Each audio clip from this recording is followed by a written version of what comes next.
सुनील जी।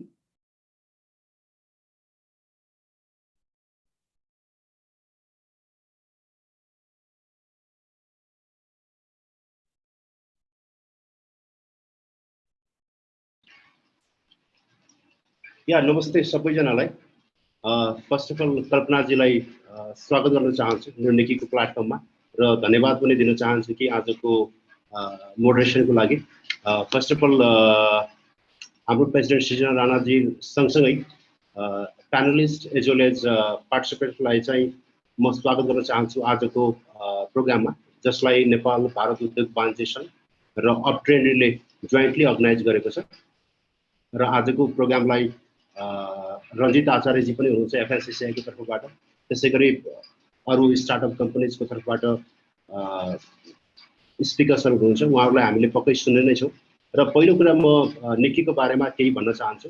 निकी 13 भाद्र 2051 स्थापित इन्डिपेन्डेन्ट संस्था हो, जसको अफिस नक्सालमा छ र फाउन्डिङ प्रेसिडेन्ट प्रभाकर शमशेर राणाजी हुनुहुन्छ।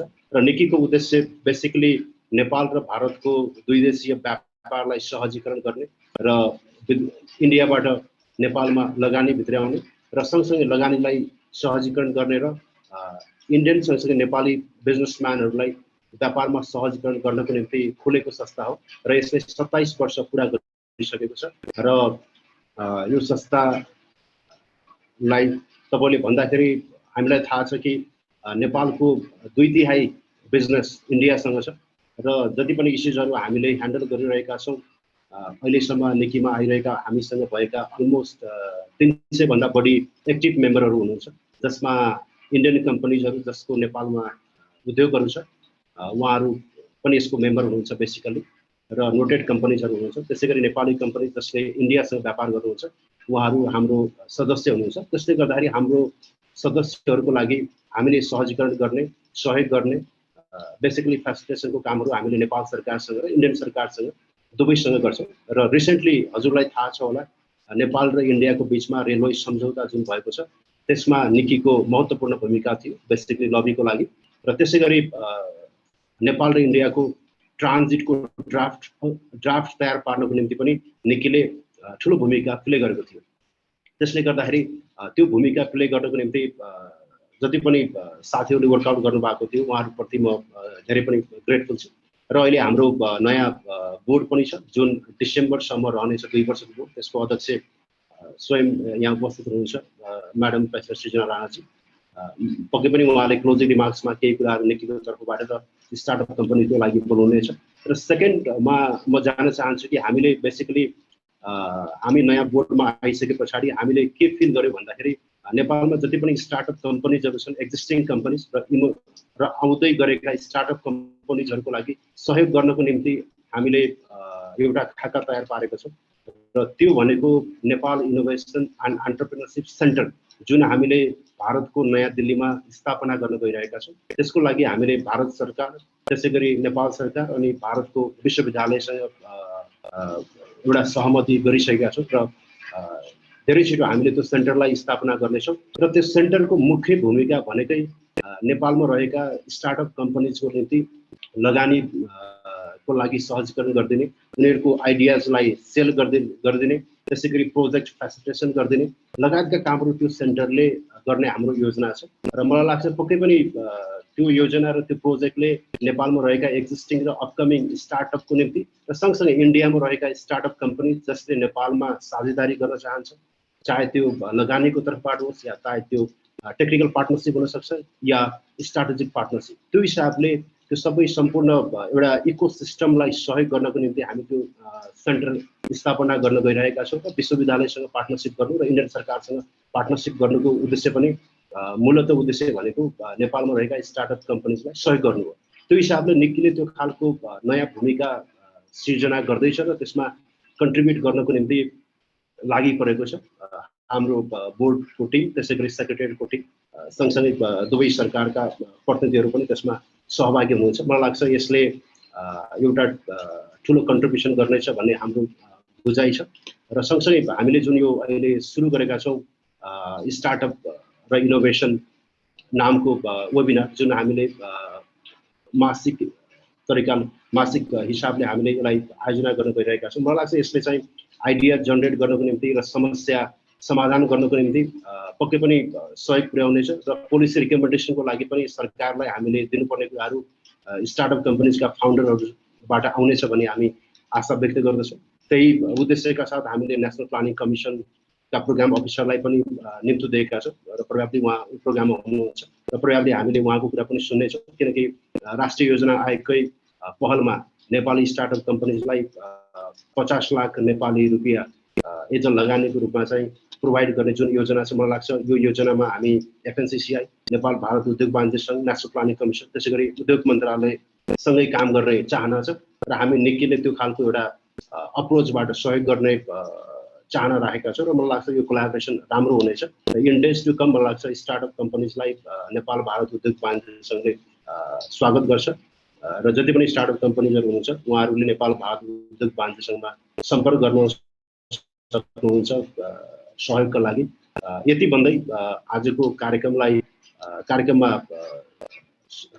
आयोजना गर्नको निम्ति सहयोग गर्ने मेरो मित्र लुजा माथेमा, त्यसै गरी अपी फ्रेन्डलीबाट र कल्पनाको धन्यवाद दिन चाहन्छु। हजुर, धन्यवाद सुनिल। निक्कीले गरिरहेको काम र यसको भूमिका बारे हामीलाई अलिकति प्रकाश पनि पारिदिनु भयो। आजको वेबिनार के को बारेमा हुन्छ, को हुनुहुन्छ भन्ने बारे पनि हामीलाई केही बताइदिनु भयो। यहाँलाई धेरै धेरै धन्यवाद। अब हामी कार्यक्रमको मूल विषयतिरै प्रवेश गर्दा ठिक हुन्छ जस्तो लाग्छ मलाई। हामीले समय पनि ध्यान दिनै पर्यो है। अनि अब म छोटो परिचय सहित राष्ट्रिय योजना आयोगका प्रतिनिधिलाई यहाँ स्वागत गर्न चाहन्छु। विश्वजी, यहाँलाई स्वागत छ।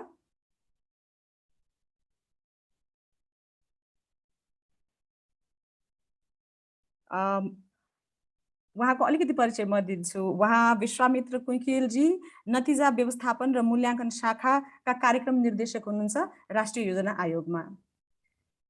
विश्वजी। हस्, सुनिरहेको छ मैले बोलेको? हजुर, मैले सुनिरहेको छु। यहाँले राम्रोसँग सुनिरहेको छ है? हजुर।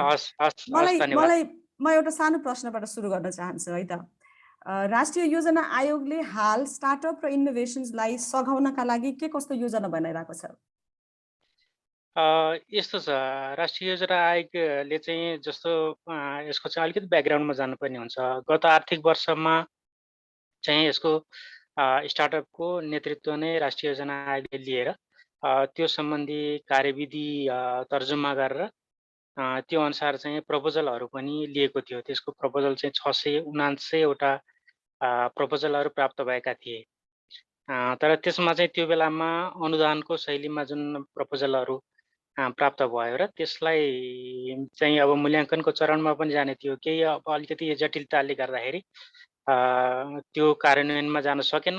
हालाकि हामीसँग त्यो अझैसम्म पनि ती कागजातहरू प्रस्तावहरू सबै सुरक्षित नै छन्। र यसपालिको कुरा गर्न पर्दाखेरि चाहिँ आर्थिक वर्ष 77-78 को बजेटबाटै बोल्नुपर्ने हुन्छ। त्यसले चाहिँ अलिकति बढी स्पष्ट बनाएको छ। यो अघिल्लोमा अलिकति प्रष्ट पनि थिएन अघिल्लो बजेटमा। यसले चाहिँ 4वटा कुराहरूलाई चाहिँ जोड दिएको छ। यसपालाको कुरामा आउनुभन्दा अलिकति रोके है मैले यहाँलाई। गत वर्ष झन्डै 700 जनाले अप्लाई गरेको राष्ट्रिय योजना आयोगले अनाउन्स गरेरै एप्लिकेसन्स मागेको र त्यतिका एप्लिकेसन्स मागेर लिएर अनि के कसैले पनि त्यसबाट बेनिफिट त हुन सकेन हैन? के कति कारणले त्यस्तो भयो होला? यो चाहिँ अलिकति समन्वयमा पनि समस्या भएर इम्प्लिमेन्टेसन मोडालिटीमा पनि अलिकति त्यसमा क्लियर हुन नसक्या भएर भन्ने खालको इन्फर्मेसन छ। हजुर। थप कुरा यहाँबाटै सुन्न चाहे मैले। हस्, त्यही भएर अब यो चालु वर्षको हुन त बजेटमा सबैजनाले हेरिसक्नु भएको छ हैन? अहिले अलिकति स्पष्ट पनि छ। परियोजना नेतृत्वमा 1% 25 लाखसम्मको चाहिँ बिउ पुँजी दिने, एकद्वार प्रणालीबाट गर्ने र चाहिँ यसमा चाहिँ विदेशी लगानी भित्र्याउन पनि नीतिगत सहजीकरण गर्ने र 1 अर्बको च्यालेन्ज फन्ड स्थापना गर्ने भनेर यो वर्षको बजेटमा छ। त्यो भएपछि त्योभन्दा पछाडिको अवस्थामा चाहिँ यसमा चाहिँ फेरि अघिल्लो उसमा बजेटमा भएका व्यवस्था र यसमा भएका व्यवस्थाहरू फरक परेको कारणले कार्यविधिलाई नै फेरि बनाउन पर्ने भएको हुँदा अर्थ मन्त्रालयको नेतृत्वमा चाहिँ एउटा टिम नै बनेर त्यो कार्यविधि मस्यौदा भएको छ र त्यो हालसम्म फाइनल भइसकेको चाहिँ जानकारी प्राप्त भएको छैन। अनि योजना आयोगले स्टार्टअप र इनोभेसन्सलाई आफूले चाहिँ कसरी हेर्छ, योजना आयोगले कसरी हेर्छ यसलाई? योजना आयोग चाहिँ एकदम अब यो कन्सेप्टमा एकदम पोजिटिभ पनि छ र यो चाहिँ इम्प्लिमेन्ट हुनुपर्छ भन्ने नै लाइनमा छ। त्यो भए हुनाले यसपालि पनि यदि चाहिँ अब यो कार्यविधि फाइनल हुँदाखेरि यसको चाहिँ स्टियरिङ कमिटीको चेयर चाहिँ एनपिसी भाइस चेयरले नै गर्ने गरी त्यो किसिमको चाहिँ प्रक्रियामा रहेको छ। त्यो हुँदाखेरि समग्र प्रक्रियालाई कसरी सहजीकरण गर्न सकिन्छ र कसरी कार्यान्वयनमा लान सकिन्छ भन्ने हिसाबबाट योजना आयोगले काम गर्नेछ। हजुर, यसमा मैले हुन त म पनि यो विषयको विज्ञ चाहिँ होइन, तर मैले सुनेको मा चाहिँ अब स्टार्टअपलाई हेर्ने तरिकै नै सबैलाई एज अ होल हेरियो, इन्डस्ट्रियल एक्टमै यसलाई राखियो, अनि त्यसपछि स्टार्टअपलाई हेर्ने एउटा फरक नै दृष्टिकोण हुनुपर्छ, अनि गभर्मेन्टको तर्फबाट यसलाई ट्रिट गर्ने तरिकाहरू फरक भएको छैन भनिन्छ। त्यसमा तपाईँले गभर्मेन्ट राष्ट्रिय योजना आयोगले यसमा बुझाउन अथवा यसलाई सहज बनाउनलाई, यसको रजिस्ट्रेसन प्रक्रियालाई सहज बनाउनलाई के कस्तो भूमिका खेलिरहेको छ? अब अहिले ठ्याक्कै त्यसको चाहिँ योजना आयोगले नै खासै रोल खेलेको भन्दा पनि अब यसलाई चाहिँ कसरी चाहिँ अलिकति व्यवस्थित बनाएर जान सकिन्छ भन्ने कुरामा केही आधारहरूको विषयमा यहाँ चर्चा र छलफलको क्रममा रहेको छ, जसले निश्चित रूपमा चाहिँ भोलि कस्ता किसिमका उसलाई चाहिँ परियोजनाहरूलाई चाहिँ स्टार्टअप भन्ने हो त भन्ने त्यसलाई नै निर्क्युल गर्नलाई सहज हुनेछ। यसले चाहिँ जस्तो इनोभेसनका कुराहरूलाई, मोडर्नाइजेसन, मोडर्न टेक्नोलोजीका कुराहरूलाई, अनि चेन्जेबिलिटीको कुरालाई, रिसर्च एन्ड डेभलपमेन्टको कुरालाई सँग सम्बन्धित कुराहरूलाई चाहिँ अलिक बढी जोड दिएको छ र अलिकति स्पेसिफिक भएर एकदम सिम्पल सजिलो तरिकाबाट भन्दाखेरि सानो नयाँ र विशेष महत्त्वको लाई चाहिँ प्रमोट गर्ने भन्ने खालको चाहिँ यसमा अलिकति सानो नयाँ र विशेषलाई महत्त्व दिने। थ्याङ्क यू राजनजी। विशेष महत्त्वपूर्ण खालको यो कुराहरूलाई चाहिँ मैले एउटा उसमा निकाल्दाखेरि फरक यो खालको देखिन्छ। हजुर हजुर हजुर, धन्यवाद विश्वजी। मुभिङ अन, हामीसँग अर्को स्पिकर हुनुहुन्छ रञ्जित आचार्यजी। उहाँ प्रिज्मा एडभर्टाइजिङका सिइओ हुनुहुन्छ। उहाँ नेपाल उद्योग वाणिज्य महासङ्घका स्टार्टअप एन्ड इनोभेसन कमिटीको पनि अध्यक्ष हुनुहुन्छ। यहाँसँग पनि मैले स्टार्टअप एन्ड इनोभेसन्सको यो नेपालमा यसको हिस्ट्री एन्ड ब्याकग्राउन्ड अलिकति जान्न चाहे अरू कुरामा प्रवेश गर्नु अघि। रञ्जितजी।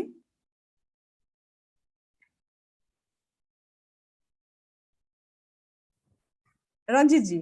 धन्यवाद, मलाई अनम्युट गर्नुपर्ने थियो कसैले, त्यही भएर नमस्कार यहाँहरू सबैलाई।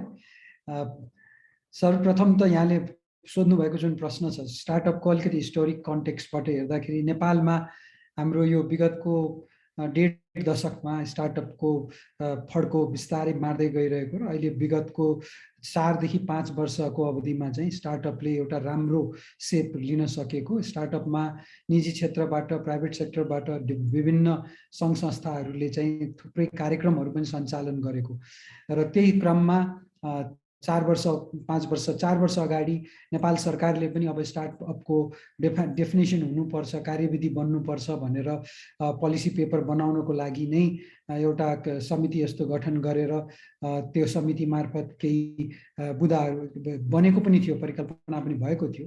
तर दुर्भाग्यवश मन्त्री सरकार परिवर्तनसँगै त्यो थन्किएको अवस्था र अहिले भर्खरै विश्व सरले जे भन्नुभयो लास्ट इयर योजना आयोगले किन गर्न सकेन, त्यो सबै परिकल्पना पनि थियो, योजना पनि भएको थियो, बजेट तर्जुमा पनि भएको थियो, तैपनि वाइ भन्ने कन्टेक्स्टमा सायद नेपालमा स्टार्टअपलाई परिभाषित नगरिएको र स्टार्टअपको कुनै पनि पोलिसी नबनेको, नीति नबनेको कारणले गर्दा त्यो कार्यक्रमलाई हामीले कार्यान्वयन गर्नको लागि, एक्जिक्युट गर्नको लागि चाहिने बेस, चाहिने फाउन्डेसनै हामीले प्राप्त गरेनौँ र त्यस त्यसले गर्दा अप्ठ्यारो पर्यो र त्यही कारणले गर्दा अब म यहाँ अलिकति जोड्न चाहन्छु। FNCCI मार्फत हामीले स्टार्टअप एन्ड इनोभेसन कमिटी सुरु गर्यौँ। हाम्रो कमिटीका को चेयर सुमन आशाक्य पनि यहीँ हुनुहुन्छ। हामीले त्यो कमिटी मार्फत चाहिँ नि 2-3वटा कार्यक्रमहरू हामीले लन्च गर्यौँ र त्यो सँगसँगै सरकारसँग। हजुर तपाईँ म्युट हुनुहुन्छ कल्पनाजी, मैले सुनिरहेको छैन तपाईँलाई।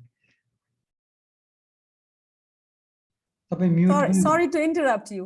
मैले त्यसमा तपाईँ FNCCI को कुरामा जानु अघि थोरै मलाई हिस्ट्री त भन्नुभयो। अहिले करेन्ट सिनारियो के छ स्टार्टअपको ओभरअल सिनारियोमा, यहाँले केही प्रकाश पारिदिनुहुन्थ्यो कि भनेर। ओभरअल सिनारियोमा स्टार्टअपमा नयाँ उद्यमीहरू, जुन स्टार्टअपमा आउनुपर्ने उद्यमीहरू थुप्रै आएका छन्। थुप्रै नै यङ्स्टर्सहरू, युथ्सहरू अहिले चाहिँ आफ्नो आइडियालाई बिजनेसमा कन्भर्ट गर्ने, आइडियालाई चाहिँ अलिकति इन्क्युबेट गर्ने कामहरूमा लागिरहेका छन् र थुप्रै छन्, त्यस्ता थुप्रै नै छन्।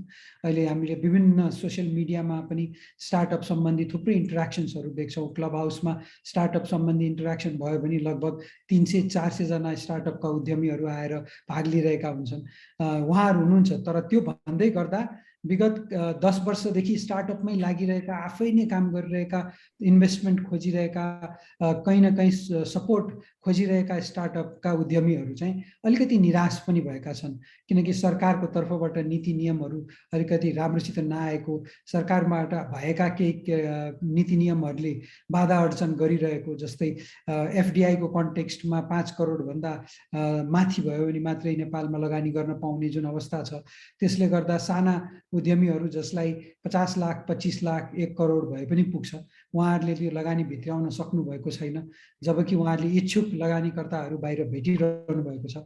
त्यसले गर्दा निराश पनि बनाएको छ। सो अहिले हाम्रो अवस्था चाहिँ त्यही नै छ। प्राइभेट सेक्टरले चाहिँ गभर्नमेन्टलाई कमिटेड बनाउन के गरिरहेछ त यो यसको अहिले यो पटक हामीले 6 महिनामा हाम्रो स्टार्टअपको कमिटी बनिसकेपछि उद्योग मन्त्रालयलाई पनि झकझकाएर अहिले अब नीति आउनु पर्यो र नीतिमा हामीले सहकार्य गरौँ र स्टार्टअप फ्रेन्डली नीति बनाऊ, जसले गर्दा स्टार्टअपलाई अगाडि बढाउनको लागि र उहाँहरूलाई प्रोत्साहन गर्नको लागि चाहिँ सहज होस्। हामीले स्टार्टअपको परिभाषा पनि परिभाषित गर्नु पर्यो, नेसनल लेभलमै गर्नु पर्यो भनेर हामीले काम गरिरहेका छौँ र फर्स्ट ड्राफ्टसम्म पुगेको छ। हामी अब त्यसलाई नेसनल कन्सल्टेसनमा लिएर जाने अवस्थामा छौँ। यो लकडाउनहरूको अवस्थाले गर्दा अलिकति ढिलो भएको छ, तर हामी आशा गरिरहेका छौँ 3 महिनाभित्र स्टार्टअपको पोलिसी पेपर चाहिँ नेपाल सरकारको हातमा हुनेछ र त्यो लन्च पनि हुनेछ। र त्यो सँगसँगै अघि विश्व सरले भन्नुभएको कुरामा अलिकति सच्याउन चाहेँ, म पनि त्यो कमिटीमा थिएँ अर्थ मन्त्रालयको, जहाँबाट सफ्ट लोनको लागि हामीले कार्यविधि बनाउनु पर्ने थियो। त्यो कार्यविधि बनिसकेको छ, त्यो फाइनल भइसकेको छ, लन्च मात्रै नभएको, सरकार परिवर्तनको कारणले गर्दा त्यो लन्च हुन सकेको छैन। आशा गरौँ त्यो शीघ्र नै लन्च हुनेछ। त्यो कार्यविधि चाहिँ बनेर एक लेभलमा पास पनि भइसकेको छ, कमिटीले बुझाइसकेको छ। धन्यवाद रञ्जितजी। FNCCI ले गठन गरेको कमिटीका बारेमा फेरि हामी कार्यक्रमको पछिल्लो हिस्सामा फेरि चर्चा गर्ने नै छौँ। अहिलेलाई चाहिँ हामी हाम्रो नेक्स्ट स्पिकरसँग तर्फ लागौँ। Let's welcome Anushka Shrestha. Anushka is Miss Nepal 2019. She is the co-founder and CEO of Makuse. Makuse is a luxury dessert brand. यसको बारेमा थप कुरा म अनुष्का जी सँगै सुन्न चाहौँला। Thank you very much, Kalpana ji. It's मैले धेरैजना मेन्टर मान्नु हुने र धेरैजना मेरो ट्रेनर्सको साथमा आज को-प्यानलिस्टको रूपमा आउन पाउँदा चाहिँ धेरै नै खुसी लागेको छ। So Makuse is a Nepali desserts brand. जुन चाहिँ 8 महिना पहिले हाम्रो फर्स्ट सेल्स भएको हो। We call our startup a COVID baby, किनभने कोभिडकै समयमा कन्सिभ भएको आइडिया थियो यो। जब 2020 मा 2020 जनवरीमा 2019 मा नेपाललाई मिस वर्ल्डमा प्रतिनिधित्व गरेर फर्किसक्दाखेरि चाहिँ यति धेरै जुन चाहिँ माया पाइन्छ। अब प्याजेन्ट भन्ने बित्तिकै विभिन्न खालको ओपिनियन्स आउन सक्छन् हैन, विभिन्न कन्ट्रीमा प्याजेन्टको डिफरेन्ट परिभाषा पनि हुन्छ जस्तो लाग्छ। नेपालको कन्टेक्स्टमा, नेपालको परिप्रेक्ष्यमा चाहिँ pageant is an amazing thing to get things done from र यस्तो प्लेटफर्म हो जहाँ चाहिँ धेरै माया पनि पाइन्छ, धेरै अपेक्षा पनि राख्नुहुन्छ जस्तो लाग्छ मान्छेहरू, नेपालीहरू, विश्वभरका नेपालीहरू। सो जुन चाहिँ सब यति धेरै माया बटुलियो मिस वर्ल्डमा जाउन्जेलसम्म, त्यो माया के यही सक्यो त भनेर चाहिँ त्यो मायालाई कतै च्यानल गर्नु छ कि नेपालको आइडेन्टिटी र पहिचानलाई चाहिँ बियोन्ड द प्याजेन्ट कन्टिन्यू गर्ने इच्छाले नै Nepali desserts authentic Nepali recipes including पुस्तकारी बुटप्याकहरूलाई चाहिँ हामीले एउटा लग्जरी नेपाली डेजर्ट्स ब्रान्डको रूपमा विश्व सामुन्ने राख्ने चाहना र गोलले चाहिँ माकुसे इस्टाब्लिश भएको छ। यो एउटा नेवार शब्द हो माकुसे भनेर, बिकज हाम्रो अहिले जुन चाहिँ प्रडक्ट लाइन छ बुटप्याक पुस्तकारीहरू चाहिँ यो नेवा समुदायबाट आएको हुनाले यसको एक्ज्याक्ट उल्था अरू के ठ्याक्कै नभए तापनि एकदमै स्क्रम्पियस मिठो भन्दा पनि बियोन्ड मिठो भन्ने चाहिँ आइडिया छ।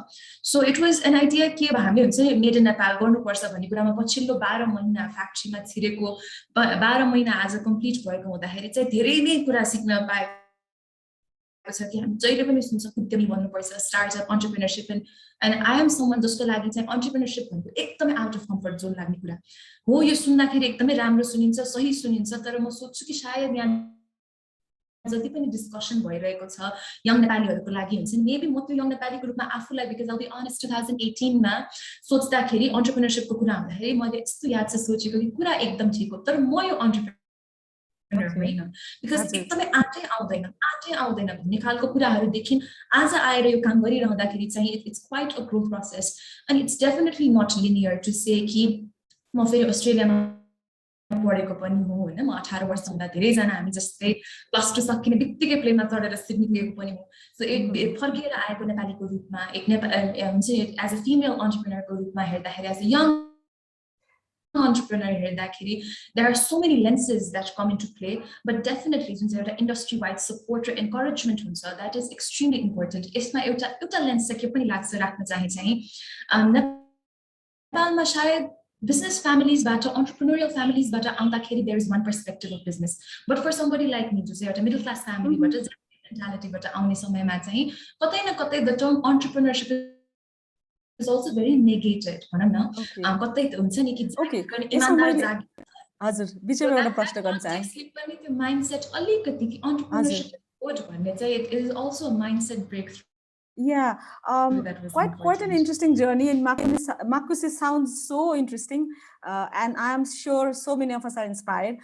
Anushka ji, मैले एउटा यहाँ सोध्न खोजेको चाहिँ तपाईले यो ब्याकग्राउन्ड नै त्यस्तो भएकोबाट आएकोहरूलाई सजिलो हुन्छ र हामी अरु बाँकी मिडल क्लास र ब्याकग्राउन्ड यो एन्टरप्रेन्योरशिपको नभएकोहरुको लागि अप्ठ्यारो हुन्छ भन्नुभयो। तपाईले आफूले व्यक्तिगत रूपमा चाहिँ माकुसेलाई दर्ता गर्दा अथवा माकुसेलाई आइडियाबाट रियालिटीमा यसलाई ट्रान्सलेट गर्दाखेरि के कस्तो अप्ठ्यारो गाह्रो साह्रो भोग्नुभयो एकचोटि बताइदिनुस् न हामीलाई।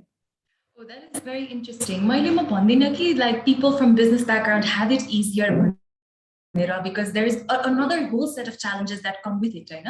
तर त्यसलाई स्टार्ट गर्दाखेरि I think the biggest challenge जुन चाहिँ I see a lot of platforms addressing thankfully is access to information.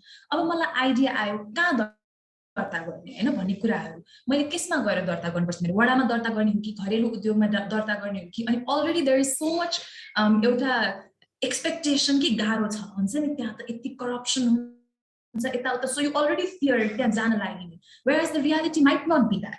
So main is access to information चाहिँ मलाई लाग्छ कि मलाई आइडिया आएपछि मैले कता दर्ता गर्ने, म कतिवटा अब आजकल सुरुवाती एन्टरप्रेन्योर भएकोमा हुन्छ मान्छेहरुले फर एक्जाम्पल मलाई क्यान्डलको बिजनेस गर्न मन छ कि कहाँ दर्ता गर्नुपर्छ मलाई पनि थाहा छैन, तर मलाई कसलाई सोध्ने भनेर भन्दिन पनि नआउँदाखेरि चाहिँ त्यो अलि अप्ठ्यारो हुन्छ।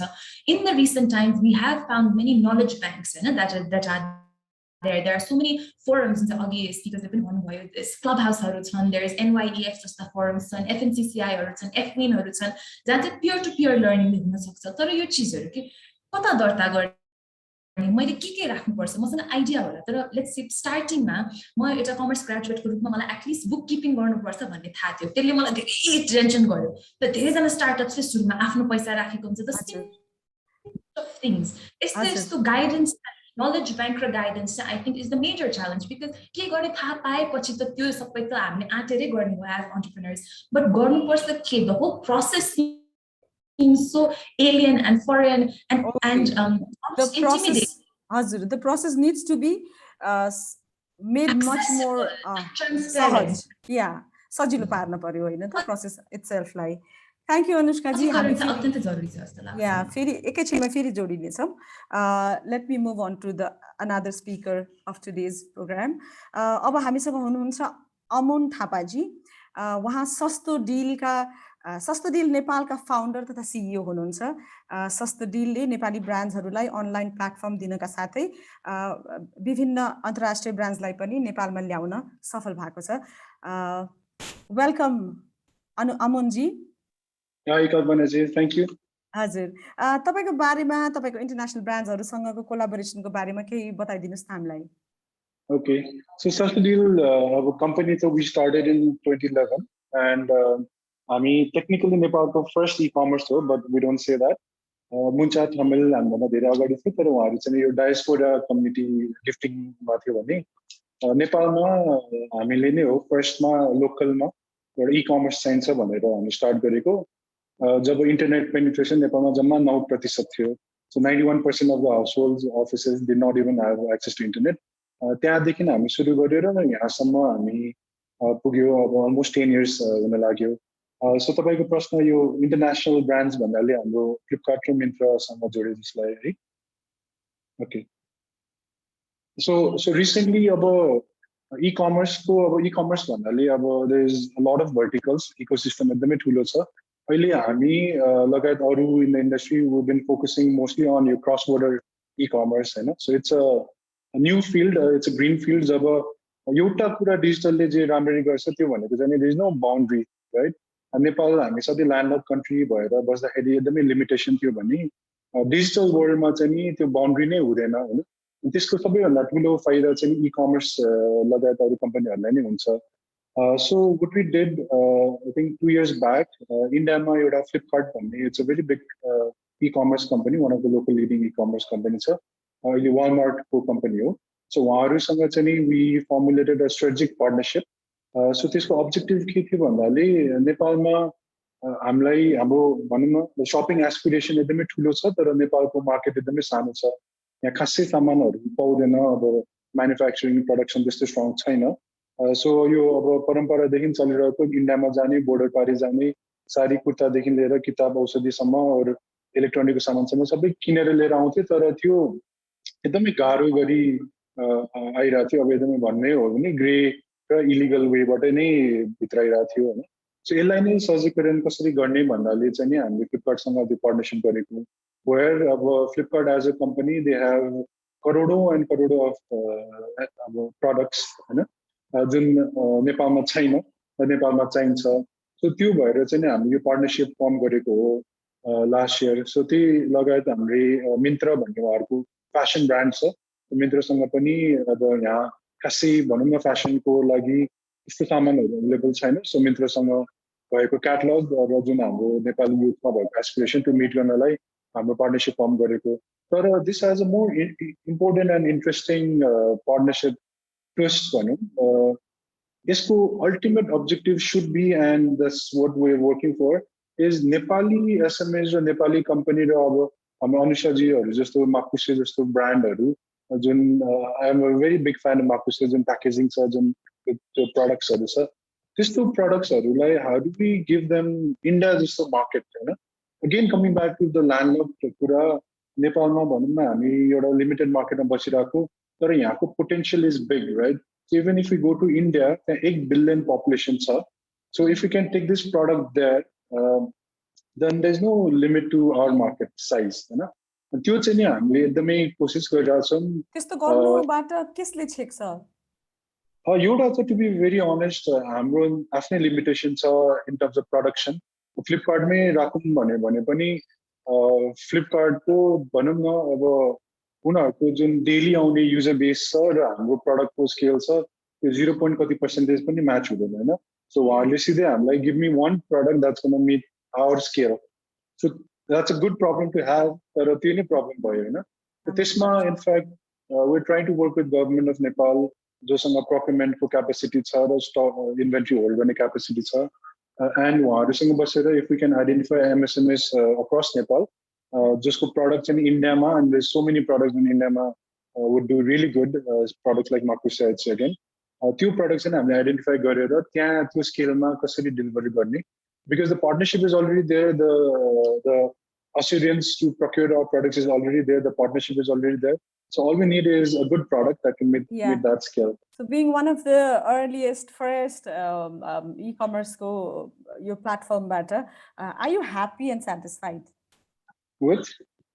तपाईं अहिले आफूले गरेको काम नेपालको पहिलो मध्येको एक भन्नुभयो दाबी नै नगरे पनि. So are you happy and satisfied with what you've done and with the Nepali market? See, I'm someone, it depends on person to person. I'm someone who really enjoys the process. Okay. Ultimate outcome can be wealth, ultimate outcome can be a lot of different things. But I find myself very lucky, like a lot of people can establish companies, but I had the opportunity to establish an industry, right? So company khada garne, industry khada garne ma, there's a vast difference, And so when you have to work in the industry, or you have to lobby the government, you have to work with the ecosystem, you have to convince a lot of different stakeholders, you have to from the ground up, convince the vendors.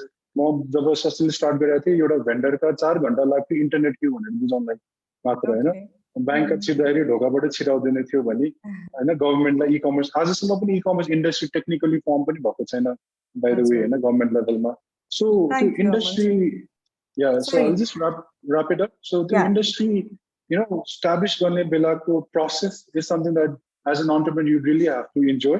And this is what let's say this is also about inspiring young people and others whoever is interested in doing this. Thank you Amanji. Thanks. Moving on, हामीसँग अब हाम्रो next speaker Arunima Shrestha जी हुनुहुन्छ. अरुणिमा जी Tito Frito Foods को co-founder हुनुहुन्छ. She's also been awarded by Nepal Vidya Bhushan Padak from our honorable president. उहाँको Tito फ्रिटो चाहिँ food processing startup company हो. अरुणिमा जी यहाँलाई स्वागत छ. हेलो एन्ड नमस्ते एभ्रीवन. अरुणिमा जी तपाईलाई यो फुड प्रोसेसिङ कम्पनी खोल्ने आइडिया कसरी आयो हामीलाई के शेयर गर्नुस् न. म सुरुमा चाहिँ इन्ट्रोडक्सन देखि नै स्टार्ट गरौँ हैन. Tito Frito Foods भनेको चाहिँ it's a food processing startup company that aims to revolutionize the food processing sector of Nepal by processing the freshly produced agricultural goods within the country and further processing them into healthy and nutritious convenience food products used in individual and commercial kitchens हैन.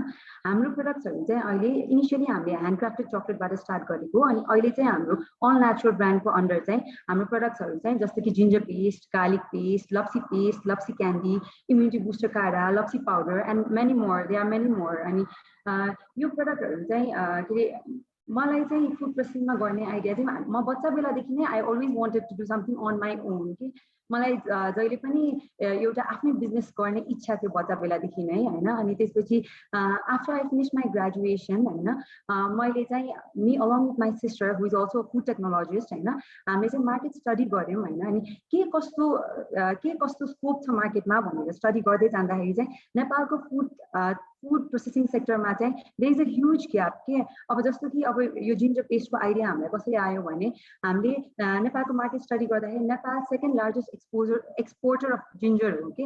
अनि के हुन्छ भने नेपालमा ginger production हुन्छ अनि इन्डियातिर बाहिरतिर export हुन्छ धेरै जस्तो यो प्रोडक्टहरु. अनि त्यसपछि इन्डियामा प्रोसेसिङ भएर फेरि नेपालमा आएर त्यसको फिनिश प्रोडक्ट्सहरु चाहिँ नेपालमा बिक्छ के.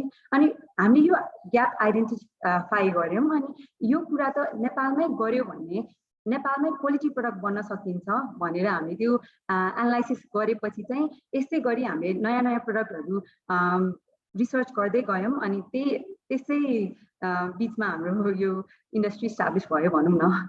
हजुर रमाइलो कुरा गर्नुभयो. Gap identification and analysis you get ahead with your idea हैन त. हजुर. अनि अहिले तपाईको यो स्टार्टअपले कस्तो गरिरहेको छ? What are the challenges that you face और what are the joys that you want to share with us? Challenges भन्नाले त अब यो बिजनेस गर्दाखेरि त हरेक दिन हाम्रो एउटा न एउटा च्यालेन्जेसहरु त हामीले फेस गर्नु परिरहेको हुन्छ हैन. अनि पछि हामीले चाहिँ त्यसलाई च्यालेन्ज भन्दा नि लर्निङ अपर्च्युनिटी हरेक दिन कहिले कुनै डिपार्टमेन्टमा हुन्छ नि. अब अकाउन्ट्स डिपार्टमेन्टमा एउटा प्रब्लम आइपुग्छ भनेपछि अब भ्याट रिलेटेड केही इस्यु हुन्छ. कहिले गभर्नमेन्टमा अब हामीले गभर्नमेन्ट अफिसेसहरुमा डिल गर्दाखेरि केही इस्युहरु हुन्छ हैन. हामीले चाहिँ सबै कुरालाई हामीले चाहिँ एज अ लर्निङ अपर्च्युनिटी हामीले त्यसलाई च्यालेन्ज भनेर हामी कहिले सोचिनौँ कि हामीले त्यसलाई जहिले पनि हुन्छ अब कसरी त्यसलाई ट्याकल गर्ने भनेर सल्युसनतर्फ लाग्यौँ अनि त्यसलाई लर्निङ अपर्च्युनिटी भनेर अगाडि बढ्दैछौँ अब अहिले चाहिँ। हजुर त्यस्तो स्पेसिफिक हजुर भन्नुहोस्। हो मलाई अहिले अब थुप्रैजनाले चाहिँ it's the right environment for startups भनेर भनिरहनु भए मैले सुनिरहेको थिएँ होइन। तपाईँको विचारमा चाहिँ do you need the right environment or you struggle, के गर्दाखेरि चाहिँ इट वर्क टु यु भनौँ न? तपाईँको आवाजै काट्यो बिचमा। आम सरी फर द्याट। हजुर अहिले सुनिरहेछ? हजुर हजुर स्टार्टअपको लागि राइट इन्भाइरोमेन्ट छ, स्टार्टअपको लागि राइट इन्भाइरोमेन्ट भएन भन्ने कुराहरू हामीले सुनिरहेको हुन्छ। तपाईँले चाहिँ नि राइट इन्भाइरोमेन्ट पाउनुभयो अथवा you didn't wait for the right environment? तपाईँको सुरु गर्दाखेरिको स्थिति कस्तो थियो? हजुर मान्छेहरूले हुन त मैले पनि सुनेको छु कि नेपालमा काम गर्ने वातावरण छैन भनेर मेरै ग्रुपको फ्रेन्ड्सहरू हुन्छ नि, सर्कलको फ्रेन्ड्स कलिग्सहरूले भनिराख्नुहुन्छ। तर मैले चाहिँ के भन्छु भने नेपालमा काम गर्ने वातावरण छैन भनेर कम्प्लेन गर्ने होइन, त्यो वातावरण हामीले बनाउने हो कि जहिले पनि गभर्मेन्ट पछि लागेर गभर्मेन्टलाई ब्लेम गरेर ब्लेम गेम खेलेर केही पनि हुँदैन होइन। हामी आफै एज अ रेस्पोन्सिबल सिटिजन हामीले एउटा सस्टेनेबल इकोनोमी बनाउन त हामी आफै पनि सक्छौँ नि होइन। हामीले आफै पनि नेपालमा केही गरिखौँ भनेर हामीले प्रडक्ट्सहरू डेभलप गरौँ, एक अर्काको नेपाली प्रडक्टहरू प्रमोट गरौँ न, अगाडि बढौँ। हामी अब सपोज एउटा डिपार्टमेन्ट स्टोरमा गयौँ भने हामीले ल मेरै प्रडक्टको इक्जाम्पल दिन्छु म होइन। अब सपोज एउटा जिन्जर पेस्ट मैले डिपार्टमेन्ट स्टोरमा 2टा जिन्जर पेस्ट अगाडि छ मेरो होइन। अनि त्यो जिन्जर पेस्टको चाहिँ प्राइस हामीले कुनै पनि नेपाली मेन्टालिटीले चाहिँ हामीले पहिला प्रडक्टलाई जज गर्दाखेरि हामी प्राइस हेर्छौँ कि, अनि प्राइस हेरेर नेपाली जिन्जर पेस्ट अब सपोज अलिकति महँगो छ भन्दैमा हामीले चाहिँ ल यो त नेपालमै बनेको प्रडक्ट हो, यसको प्राइस कसरी महँगो भयो त, यो त हामीले ठग्न खोजिरहेको भनेर त्यसरी सोध्छ नि त। हामीले त बाहिर फरेन कन्ट्रीमा बनेको प्रडक्ट भन्नासाथ हाम्रो दिमागमा के सेट हुन्छ कि ओहो यो त राम्रो क्वालिटी प्रडक्ट हो, अनि नेपालमा बनेको प्रडक्ट भन्नासाथ हामीले यो त क्वालिटीमा राम्रो हुँदैन, अभियसली यसमा नराम्रो जिन्जर युज गरिन्छ वा त्यस्तै प्रोसेसिङ नराम्रो हुन्छ, अनहाइजेनिक हुन्छ भनेर हामी आफै अज्युम गर्छ होइन। त्यस्तो नगरौँ, हामी आफै एक अर्काको प्रडक्टहरू प्रमोट गरौँ, हामी ट्राई गरौँ किन प्राइस महँगो भयो त, कि त यसको क्वालिटी राम्रो हुनसक्छ कि बाहिरको भन्दा अझै क्वालिटी बेटर हुनसक्छ कि भनेर हामीले त्यस्तो त्यो सोचेर अगाडि बढौँ, ट्राई आउट गरौँ। एक अर्काको प्रडक्टलाई ट्राई आउट गरेर अगाडि बढ्यो भने सेल्फ सस्टेनिङ इकोनोमी हुन्छ, राम्रो हुन्छ। मेरो विचारमा चाहिँ त्यो छ मेरो। हजुर हजुर हजुर हामीले आफ्नो उत्पादनलाई हेर्ने दृष्टिकोण पनि फरक गर्नु पर्यो होइन। हामीले बाहिरकोलाई मात्र राम्रो मान्ने, आफ्नोमा चाहिँ शङ्का गर्ने माइन्डसेट चेन्ज गर्नु पर्यो। एकदम राम्रो कुरा गर्नुभयो निमाजी, थ्याङ्क यू फर नाउ। अब हामी कार्यक्रममा हाम्रो आजको कार्यक्रमको अन्तिम प्यानलिस्टसँग सम्म पुग्दैछौँ। He is a veteran actually, यो क्षेत्रको होला। उहाँ हुनुहुन्छ सुमन साकेजी। He is founder of Tangent Waves Business Management Consultancy. He is also the director of Smart Pani Sustainable Water Management Solution. यहाँले सर्वप्रथम त सुमनजी यहाँलाई स्वागत छ कार्यक्रममा। यहाँको अनुभव थोरै पहिला सेयर गरिदिनुस् न यो क्षेत्रको। धन्यवाद कल्पनाजी, नमस्कार सबैजनालाई। म उद्यमी बनेको करिब 21 वर्ष हुन्छ पुरा। अनि जब सुरु गर्दाखेरि लागेको थियो कि यो साह्रै सरल यात्रा हो र सजिलैसँग गर्न सकिन्छ भनेर, तर धेरै कठिनाइहरू आफूले भोग्दै आयौँ। भोग्दै आउँदाखेरि यो पनि मिलेन, त्यो पनि मिलेन, यसरी गर्नुपर्ने रहेछ भन्ने कुराहरू बिस्तारै बुझ्दै पनि आयौँ, सिक्दै पनि आयौँ। र करिब 15 वर्ष अगाडि IFC को एउटा प्रोजेक्टमा काम पनि गर्न पाएँ, यो साना तथा मझौला उद्यमीहरू भनेर, र के हुने रहेछ भन्ने भयो। अनि त्यति बेला स्टार्टअप भनेको हतै सुरु चाहिँ भएको थिएन। अनि बिस्तारै यो एन्टरप्रेन्योर्स फर नेपाल भनेर यो मन्थली प्रोग्राम हुन थाल्यो। त्यसपछि हामीले यो 2013 मा करिब 8 वर्ष अगाडि स्टार्टअप विकेन्ड भनेर लिएर आयौँ। र हामीलाई के फिल भएको थियो भने संसारभरिमा जुन चाहिँ स्टार्टअप भनेर सुरु भइरहेछ, नेपालमा पनि किन हुँदैन, यहाँ पनि त हुनुपर्ने हो। तर यो हामीले के बुझ्यौँ भने यो माहौल जबसम्म बनिँदैन, इन्भाइरोमेन्ट बनिँदैन र इकोसिस्टमको एक्टर्सहरू सबै सँगै आउँदैन, तबसम्म यो प्रगति गर्न गाह्रो हुन्छ। सबैजनालाई एक एक गरिकन आफ्नो अप्ठ्यारोपनाहरू देखिरहेको हुन्छ। र यो IFC कै त्यति बेला यो 16 वर्ष अगाडिको रिसर्चमा के देखेको थियौँ भने 90% अफ SMEs फेल हैन। अनि किन फेल हुन्छ त भनेर भन्दाखेरि विभिन्न कारण मध्येमा एउटा त फाइनेन्शियल सपोर्ट दिँदै थियो इम्पोर्टेन्ट, तर त्यो सँगसँगै इम्पोर्टेन्ट के थियो भने जुन चाहिँ उद्यमीलाई चाहिने सर्भिस सपोर्ट हुन्छ, जुन चाहिँ अघि अनुष्काले पनि कुरा गर्नुभएको थियो कि कम्पनी मात्रै खोलेर भएन, तर कम्पनी कहाँ खोल्ने, कसरी गर्ने, के गर्ने हैन, अब अकाउन्टिङ राख्नुपर्छ भनेर कसो भयो, त्यसको अभावले गर्दाखेरि पनि भएको हो। सायद हाम्रो मानसिकता नै यसरी बन्यो कि पहिलादेखि नै हामीलाई इन्डस्ट्रियलाइजेसनमा त्यति गएन, जति भयो सानो भयो र विभिन्न कारणले राजनीतिक कारणले गर्दाखेरि पनि उद्यमीहरू बढी ट्रेडिङमा गयो र उद्यमी कम बनेर आयो। तर अघि रञ्जितले भन्नुभएको जस्तै यो गत 5-6 वर्षमा धेरै उद्यमीहरू स्टार्टअपहरू हुँदै आयो। स्टार्टअपको अहिले एउटा नयाँ दौड सुरु भएर आज हामी यस्तो डिस्कसनमा पनि हामी आइरहेछौँ र यो प्रगति राम्रो हो, तर त्यो सँगसँगै हामीलाई के लाग्छ भने यसको सँगसँगै इकोसिस्टम पनि सँगै अगाडि लिएर जानु सक्यो भने राम्रो हुन्छ। जस्तै एउटा उदाहरणको लागि अनुष्काजीले जुन चाहिँ माकोसीको गजबको प्रडक्ट निकाल्नु भएको छ हैन, भोलि गएर उहाँलाई DFTQC को सर्टिफिकेसन चाहिने हुन्छ, जुन चाहिँ सायद कम्पनी सुरु गर्नु अगाडि नै यो सबै कुरा वान डोर पोलिसीमा थाहा पाइएको भए उद्यमीलाई सजिलो हुन्थ्यो र प्राइभेट सेक्टरले गर्नु त खोज्यो। यो स्टार्टअप भन्दाखेरि प्राइभेट सेक्टरको सपोर्ट पनि त्यति धेरै आएन।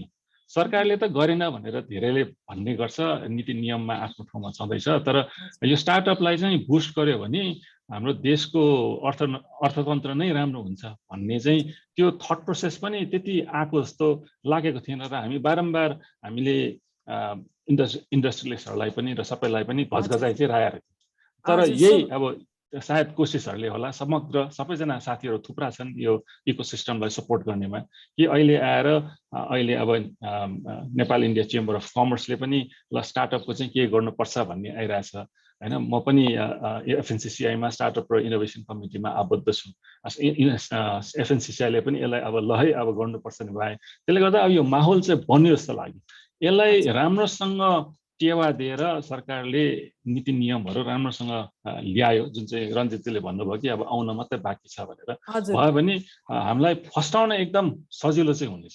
र त्यो सँगसँगै हामीले सबै कुरा पर्फेक्ट भएर मात्रै लिएर जानु पर्ने हुन्छ भन्ने नहोला, तर हामीले गर्दै गर्नुपर्छ, लड्दै जान्छौँ, पढ्दै जान्छौँ र यसलाई एउटा फराकिलो बन्ने बाटो चाहिँ भइदियो भने राम्रो हुन्छ भन्ने हो। स्टार्टअप भनेको एउटा सोचमा कम्प्लिट गरौँला कि स्टार्टअप भनेको खालि यङ पिपलले मात्रै गर्ने होइन। संसारभरिमा स्टार्टअप कसले चलाउँछ त भन्दाखेरि एभरेज उमेर भनेको 45 वर्ष या 10 वर्ष 15 वर्ष काम गरिसकेर होस् या रिटायरमेन्ट भइसकेर उहाँले सुरु गरेकोलाई त्यसलाई पनि स्टार्टअप भन्ने गरिन्छ, न कि 18 वर्ष र 20 वर्षकोले मात्रै स्टार्टअप भन्ने, जुन चाहिँ नेपालीमा अलिकति परिभाषामा अझ राम्रोसँग भएको छैन। त्यो पनि सोचमा यो फोरमबाट चाहिँ क्लियर गरौँ भनेर। हजुर सुमनजी, यसबारे थप छलफल गर्नेछौँ। मैले एउटा प्रश्न सोध्दै हाम्रो अहिलेको सेक्सनको समय सकिया भएर म दोस्रो सेक्सनमा प्रवेश गर्न चाहन्छु। धन्यवाद सुमनजी यहाँलाई। I'll connect again with you. अब हामी कार्यक्रमको दोस्रो चरणमा प्रवेश गरौँ कि जस्तो लागिरहेछ मलाई। I hope our audience is enjoying. I hope प्यानेलिस्टहरूलाई पनि आफ्नो कुरा राख्न रमाइलो भइरहेछ होला। अबको क्वेसन्समा चाहिँ म दुईटा क्वेसन्स लिन्छु, तर दुईटा क्वेसन्समा एउटा क्वेसन चाहिँ म हाम्रो एन्टरप्रेनर्सहरूलाई सोध्न चाहन्छु। एन्टरप्रेनर सबै हामी एन्टरप्रेनर्स भयौँ, तर पनि दुईटा क्वेसन चाहिँ हाम्रो थप 3 जना हामीले अहिले यहाँको लागि मानिएका विज्ञहरूमा लक्षित गर्न चाहन्छु। अब मेरो first questions would be to the 3 A's actually. That's Anushka, Amunji, and Arunimaji. To start with Anushka, issues I would want to talk about, know from you the issues the entrepreneurs face with the government or the private sector when starting out.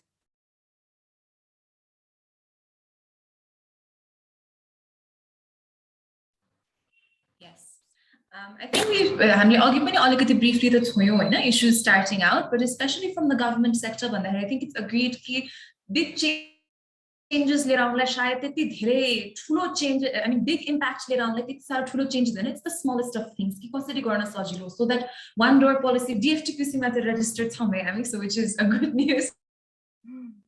That's why it's very easy to export and things. तर त्यही मलाई कसरी यो चरणमा पुगे भन्दाखेरि चाहिँ सोध्दै जाँदाखेरि थाहा भयो यहाँनिर धेरै चाहिँ कस्तो भने बिजनेस कन्सल्टिङ मैले देखे अनुसार चाहिँ सीएस लाई सोध्छन् कि कसले पहिला यो गर्नु भएको छ त्यस उहाँहरूलाई सोध्छन् हैन which is great कि एटलिस्ट एकदम अप्रोचेबल हुनुहुन्छ तर त्यो चीज नगरेको मान्छे भयो भने कसरी सोध्ने भनेर हो. So I think the biggest issue र challenge that we still face is कता सोध्ने कसलाई सोध्ने भनेर हो. आजकल आई एम भेरी फर्चुनेट जस्तो लाग्छ कि प्लेटफर्म यति ठुलो छ कि एउटा प्रश्न हाले पनि धेरैजनाले रिप्लाई गर्नुहुन्छ र कुनै प्रश्न हाल्दाखेरि एकदम धेरैजनाको चाहिँ थाहा भएपछि हामीलाई पनि भन्नुस् है भन्ने खालको चाहिँ आउँछ. That is another thing. I think हामीमा अलिकति कल्चरली कम्पनी छ कि सोध्यो भने आउँदैन भनेर थाहा हुन्छ भनेर अलिकति सोध्नबाट पनि हामी पछि सर्छौँ हैन. त्यो चाहिँ सायद अलिकति हामी वी हेभ टु ओभरकम जस्तो लाग्छ बिकज थाहा छैन भने सोध्नु त पर्यो. So there is no shame in raising your hand and saying, does anybody know? So that access to information is who just lacks. And also that streamlining or transparency. Company registration document transfer time lagirahuncha, but we don't know what is the standard time. And we feel that this is the way it is. So your government someday challenge but in a wider sphere of things, this is my visual thinker. पनि होला कसरी सोध्छु भने देखि म भनौं म टोखामा बस्छु र मलाई दरमार्ग जानु छ र बाटो बिग्रेको छ भने there is two extreme approaches I can take. एउटा चाहिँ बाटो कस्तो बिग्रेको भनेर म हिँड्दै हिँड्दिन जसले यो बाटो ठीक गर्नुपर्ने हो उसले यो बाटो ठीक नगरेसम्म म त हिँड्दै हिँड्दिन भनेर कि म नहिँड्नु पर्यो.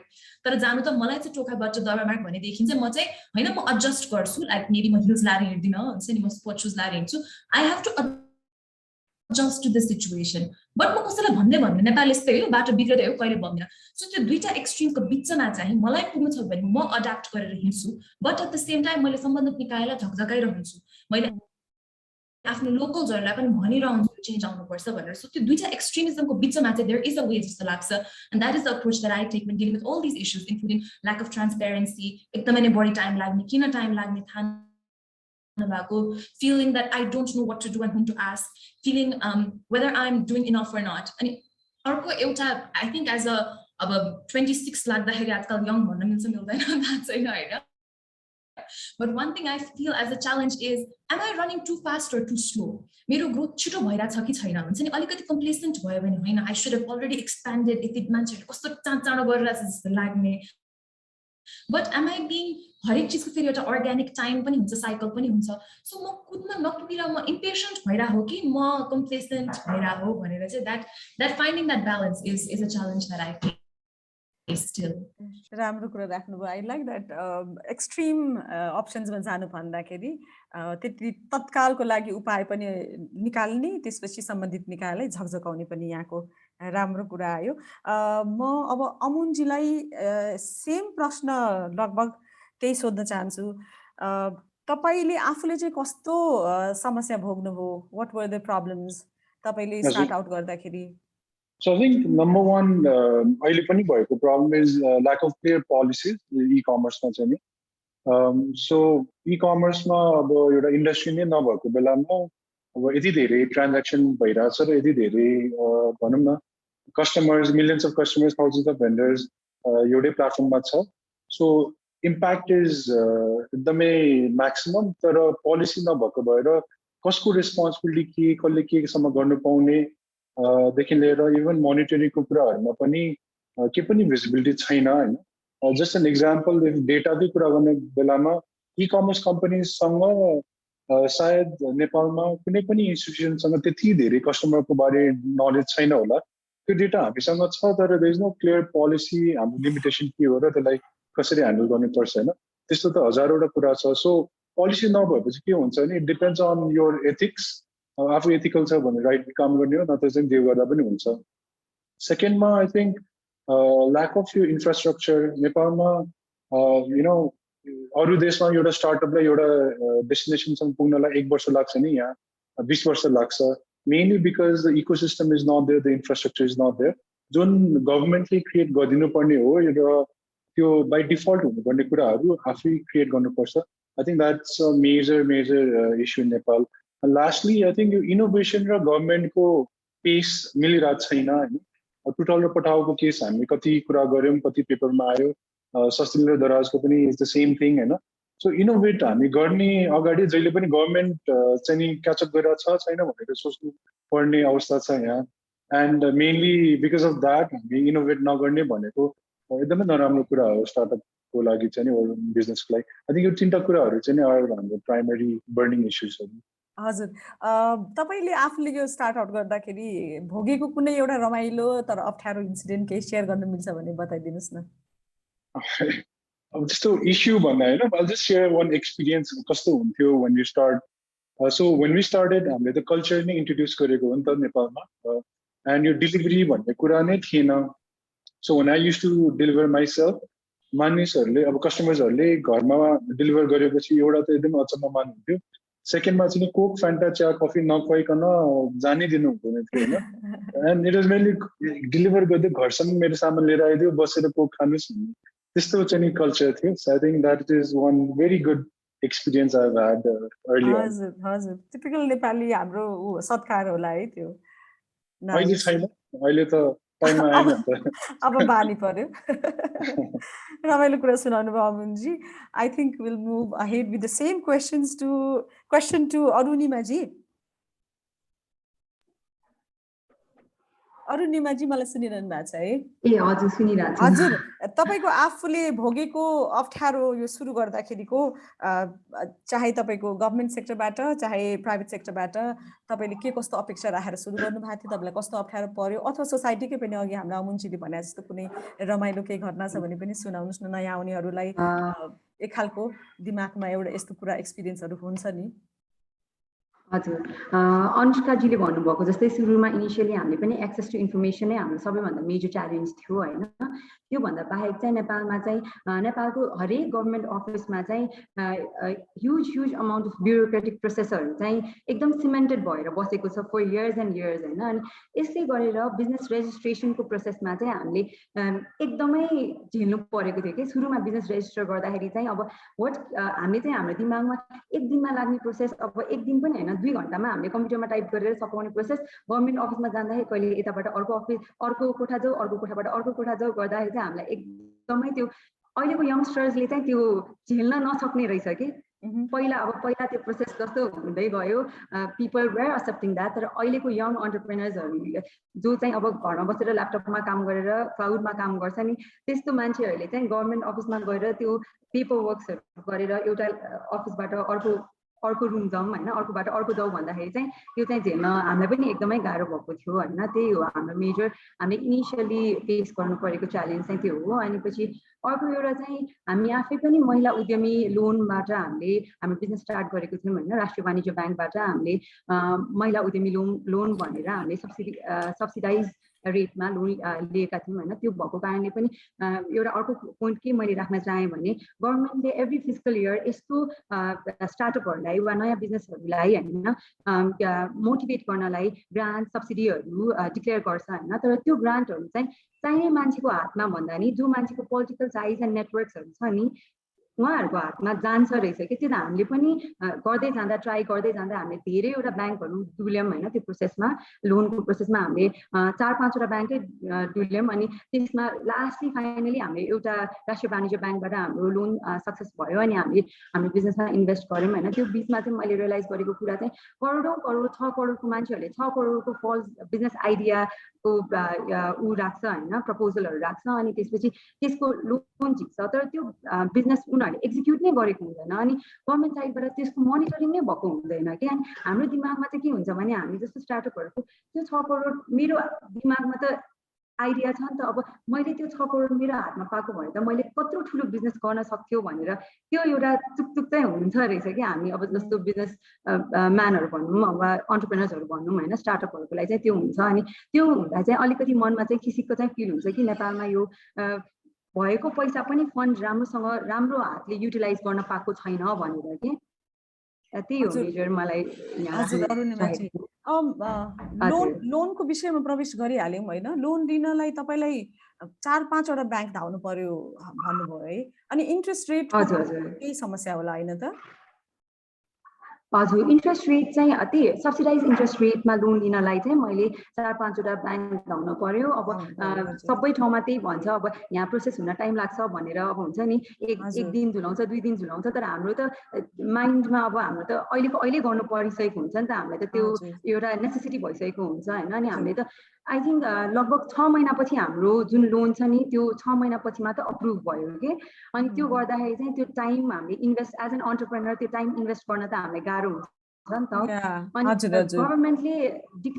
गभर्मेन्टले ग्रान्ट दिँदै पनि सब्सिडीहरू डिक्लेयर गर्दै पनि हामी जस्तो अन्टरप्रेनर्सहरूको हातमा नपुग्दाखेरि त द्याट्स भेरी ब्याड नि त। हजुर भनेपछि प्रक्रियामा पनि अप्ठ्यारो, त्यसपछि फाइनान्शियल सपोर्ट पनि अप्ठ्यारो खालको है। हजुर thank you for your words Arunima ji. Thank you. अब म प्रश्न रञ्जितजीलाई सोध्न चाहूँला। रञ्जितजी हजुर तपाईँ एफएनसिसिआई को रिप्रेजेन्टेटिभ को रूपमा मैले एउटा प्रश्न सोध्न चाहेँ। तपाईँले अघि यो स्टार्टअप एन्ड इनोभेसन्स कमिटी भनेर सुरु गरेको छ भनेर भन्नुहुँदै थियो, त्यसको बारेमा केही थप कुरा गरेर यो पोलिसी गभर्मेन्टलाई पोलिसी रेकमेन्ड गर्नेमा चाहिँ के भइरहेछ, कस्तो काम गरिरहेछ एफएनसिसिआईले, तपाईँहरूको एफर्ट्सहरूको बारेमा मलाई बताइदिनुहोस् न। आई थिङ्क अहिले जतिजना पनि उद्यमीहरूले हाम्रा स्टार्टअपकै उद्यमीहरूले जे कुरा गर्नुभयो त्यो सबै कुराहरू उहाँहरूको जुन कम्प्लेनको रूपमा आइरहेको छ त्यो सबै कुराहरूलाई चाहिँ पोलिसीले एड्रेस गर्नुपर्छ भनेर हामीले चाहिँ गभर्मेन्टमा त्यसरी नै लबिङ पनि गरिरहेका छौँ। वान विन्डो पोलिसी, एन्ट्री र एक्जिटलाई स्मुथ गर्ने र फास्ट ट्र्याकमा लिएर जाने, वान विन्डोमा राख्ने, स्टार्टअपलाई रेजिस्ट्रेसन गर्दै गर्दा एक्जिट हुन पनि सजिलो बनाइदिने। हजुर भन्नाले एन्ट्री त अघि हामी रेजिस्ट्रेसन प्रोसेसमा भन्यौँ, यो एक्जिटको बारेमा पनि केही बताइदिनुहोस् न। हजुर एक्जिट भनेको यदि एज अन्टरप्रेनर मेरो बिजनेस चाहिँ राम्रोसित मैले गर्न सकिनँ, अब मैले चाहिँ बन्द गर्नु पर्यो, बन्द गर्नलाई पनि त्यो एउटा प्रक्रिया, सहज प्रक्रिया हुनुपर्छ एक्जिट हुनुको लागि। किनभने त्यो सहज प्रक्रिया नहुँदाखेरि थुप्रै कम्पनीजहरू पहिलादेखि नै नेपालमा बिजनेसेसहरूलाई एक्जिट हुनलाई चाहिँ धेरै नै गाह्रो छ। त्यो एकदमै प्रोसेस एकदमै लामो छ र धेरै गाह्रो छ। त्यो कारणले गर्दा सबैजनाले त्यो कम्पनी बन्द गर्न सक्नुहुन्न र कम्पनी अलाइभ नै रहन्छ, तर त्यो it is dead kind of company. त्यो कन्टेक्स्टमा एक्जिटलाई पनि अलिकति स्मुथ गरिदिनुपर्छ र इजी बनाइदिनुपर्छ भन्ने कुरा हो। र त्यो सँगसँगै सबैभन्दा पहिला त परिभाषा हुनु पर्यो। हामी कहाँ नेपालमा स्टार्टअप केलाई मान्ने भन्ने परिभाषा हुनु पर्यो। के कारणले गर्दा त्यसलाई स्टार्टअप मान्ने, कति वर्षसम्मको बिजनेसलाई चाहिँ हामीले स्टार्टअप मान्ने, कति टर्नओभर भएसम्मलाई स्टार्टअप मान्ने, कति रोजगारी सृजना हुनुजेलसम्मलाई हामीले त्यसलाई स्टार्टअपमा राख्ने, कायम गर्ने भन्ने नै परिभाषा सरकारको तर्फबाट हुनुपर्छ भनेर हामीले त्यो नीति बनाउँदै गर्दा त्यसमा सबभन्दा पहिला नै परिभाषाको कुरा गरिरहेका छौँ। र त्यो परिभाषा भइसकेपछि त्यो परिभाषामा बसेर हामीले नीति बनाउनु पर्छ र त्यो नीति चाहिँ नि इकोसिस्टमलाई हेरेर र अहिले सबैभन्दा सजिलो हाम्रो लागि सहज भनेको भारतमा जुन लेभलमा चाहिँ स्टार्टअपको एक लेभलको इम्प्रुभमेन्ट्सहरू भएको छ, जुन हिसाबले ग्रोथ भएको छ, जसरी यो 4-5 वर्षमा इन्डियामा स्टार्टअपको सेपअप भएको छ, त्यसलाई नै हामीले चाहिँ एउटा केस स्टडीको रूपमा हेरेर त्यहाँको गुड प्र्याक्टिसेसहरूलाई कसरी हामीले नेपालमा चाहिँ भित्र्याउन सक्छौँ। स्टार्टअपको पोलिसीभित्र इन्क्युबेसन सेन्टर को अवधारणा हुनु जरुरी छ र त्यो इन्क्युबेसन सेन्टरको लागि फेरि आफ्नै कार्यविधि बनाउनु पनि जरुरी छ। सो यो कुराहरूमै हामीले पहल गरिरहेका छौँ र सरकारलाई झकझकाइ पनि रहेका छौँ र त्यो अगाडि पनि बढेको छ है। झकझकाएको मात्रै छैन कि यो फर्स्ट ड्राफ्टसम्म हामी पुगिसकेका छौँ। हजुर, यो इन्क्युबेटर प्राइभेट सेक्टरको तर्फबाट मात्रै स्थापना गर्दा हुन्छ जस्तो लाग्छ या यहाँलाई गभर्नमेन्टले पनि इन्क्युबेसन सेन्टर बनाउनमा प्रयास गर्नुपर्छ जस्तो लाग्छ? डेफिनेटली हामी चाहिँ गभर्नमेन्टले नै इन्क्युबेसन सेन्टरमा चाहिँ पार्टनरसिप गर्नुपर्छ। त्यसमा 3वटा पार्टनरसिप जरुरी छ। एउटा प्राइभेट सेक्टरसँगको पार्टनरसिप र अर्को एकाडेमियासँगको पार्टनरसिप। इन्क्युबेसन सेन्टरमा एकाडेमियाको पनि त्यतिकै रोल ठुलो हात हुन्छ। त्यसैले युनिभर्सिटिजहरू, काठमाडौँ युनिभर्सिटी, त्रिभुवन युनिभर्सिटीसँगको सहकार्यमा चाहिँ सरकारले एटलिस्ट पनि 7वटा प्रोभिन्समा एउटा एक्जाम्पल स्वरूप एउटा स्ट्यान्डर्ड इन्क्युबेसन सेन्टर खडा गर्नुपर्छ र त्यो इन्क्युबेसन सेन्टर खडा भइसकेपछि त्यो नै एउटा बेन्चमार्क बन्छ कि अनि त्यो एक्जाम्पल भइसकेपछि अरू साना साना इन्क्युबेसन सेन्टरहरू यही कार्यविधि अन्तर्गत हुनुपर्छ भनेर चाहिँ हामीले त्यसलाई अगाडि बढाउन सक्छौँ। धन्यवाद रञ्जितजी। यो सबै कुरा लिएर म फेरि अब विश्वजीतर्फ एउटा प्रश्न तिर्साउन चाहन्छु। विश्वजी हामीले अहिले हाम्रो सबै सहभागीहरूका कुरा सुन्यौँ। धेरै कुराहरू आएर सरकारी नीति नियम, काम कारबाही, सरकारी कार्यालयका गतिविधिहरू सुस्तपनासँग आएर ठोकिन्छन्। यहाँलाई के भन्नु छ? योजना आयोगले यसमा कसरी सघाउन सक्ला? अब यस्तो हो, अब जुन प्रोसेस ओरिएन्टेडनेसको कुरा छ, अब यो लामो समयदेखि उठिआएको कुरा हो। अब हामीले चाहिँ ठ्याक्कै भएको छैन भन्ने होइन, एज एक्सपेक्टेड छैन होइन। सुधार चाहिँ चेन्जिङ चाहिँ छ। हिजोको भन्दा आजको तपाईँले चाहिँ सामान्य रूपमा चाहिँ कुनै गभर्मेन्ट अफिसमा जाँदाखेरि पनि हिजो चाहिँ कर्मचारीले गर्ने व्यवहार र आजको व्यवहारमा केही न केही डिफ्रेन्स चाहिँ महसुस गर्नुभएकै हुनुपर्छ। टेक्नोलोजीको कुरामा पनि अलिकति चेन्ज भएको छ। आइटी टेक्नोलोजीहरू अलिक बढी इन्ड्युस भएकै छ। अब यो समग्र चाहिँ एडमिनिस्ट्रेटिभ रिफर्मको पाटो पनि भएको हुनाले अब ओभरअल पोलिसीमा योजना आयोगले जसरी अरू कुराहरूमा स्टेयरिङ गर्छ, जसरी अरू कुराहरूमा चाहिँ रिकमेन्डेसन गर्छ, त्यसै गरी यी कुराहरूमा पनि रिकमेन्डेसन गर्ने नै हो। अब गरिरहेकै छ। Hope to be fine. अनि योजना आयोगको तपाईँ प्रतिनिधिको रूपमा मैले सोधिहालेँ, यो गभर्मेन्टको स्तरबाट प्राइभेट सेक्टरसँग पार्टनरसिप गरेर यो इन्क्युबेसन सेन्टर बनाउने कुरा जुन रञ्जितजीले गर्नुभयो, यस्तो हुनुपर्छ, प्रक्रियामा पनि छ भन्नुभयो। त्यसमा योजना आयोगको भूमिका के छ अथवा भविष्यमा केही गर्ने योजना छ छैन? अनि यो यस्तो छ, पहिला पनि यो इन्क्युबेसन सेन्टरको कुरा चाहिँ पहिला पनि उठेको हो। अस्ति लास्ट टाइम पनि हामी यस्तै मिटिङमा रञ्जितजीसँग यस्तै गरी जुममा थियौँ। त्यो बेलामा इन्क्युबेसन सेन्टरलाई चाहिँ एकदम प्राइभेट सेक्टरले अझ बढी उठाइदिनु पर्यो भनेर अझ मैले गभर्मेन्टकै तर्फबाट बोल्दाखेरि पनि उहाँहरूलाई पनि रिक्वेस्ट गरे हौँ त्यो बेलामा पनि।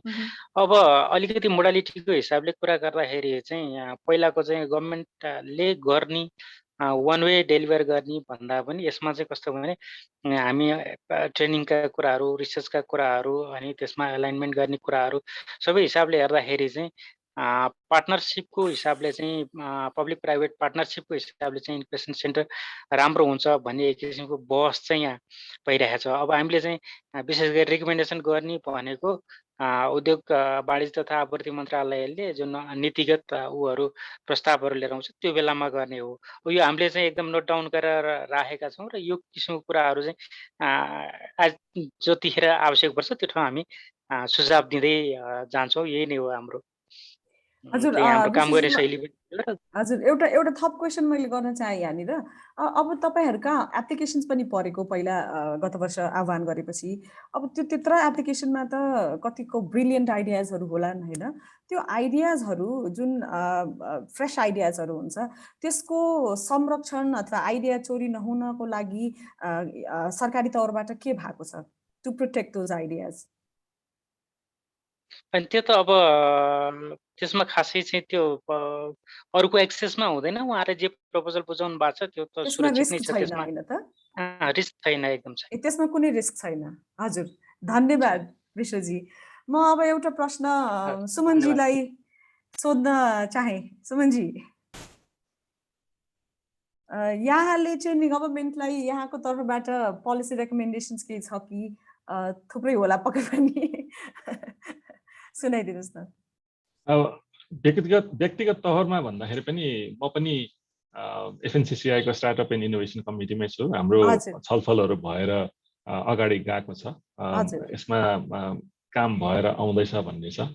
तर त्यो हुन्जेलसम्ममा चाहिँ मलाई के लाग्छ भने एउटा रञ्जितजीले अघि एक्जिटको कुरा गर्नुभएको छ होइन? त्यो एक्जिट हुनै पर्यो, त्यसलाई सजिलो सहजीकरण कसरी गर्ने भन्ने क्ल्यारिटी आउनु पर्यो।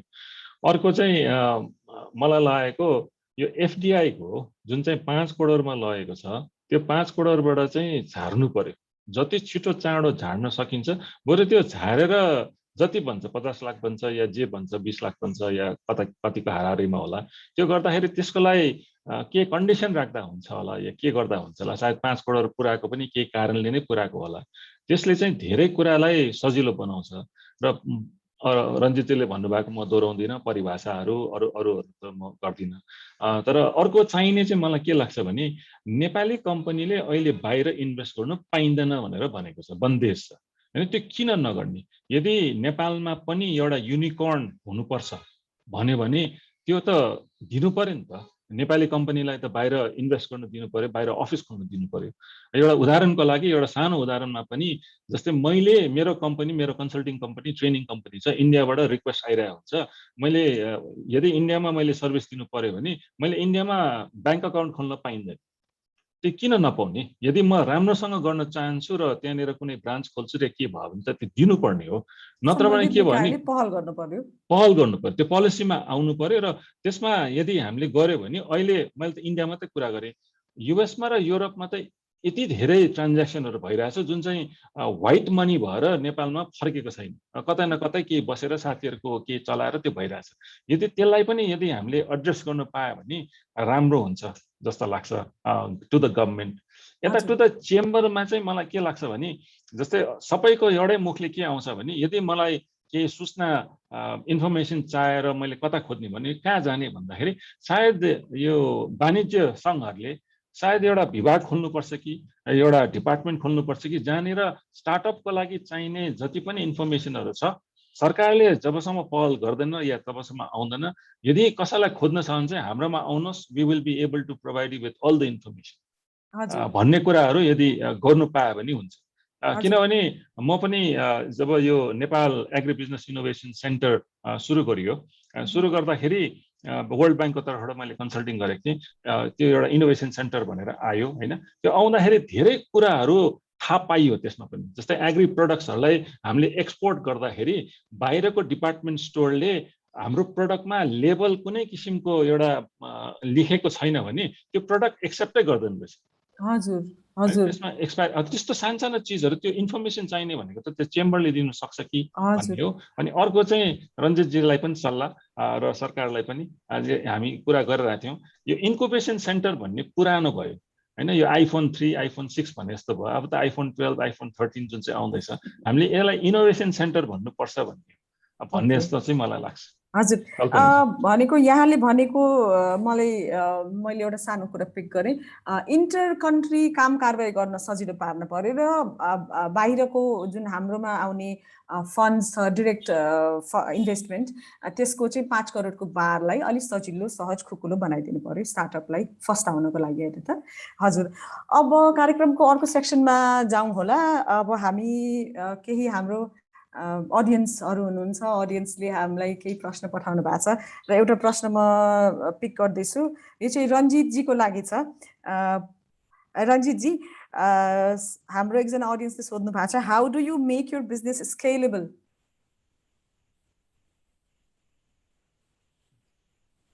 Thank you.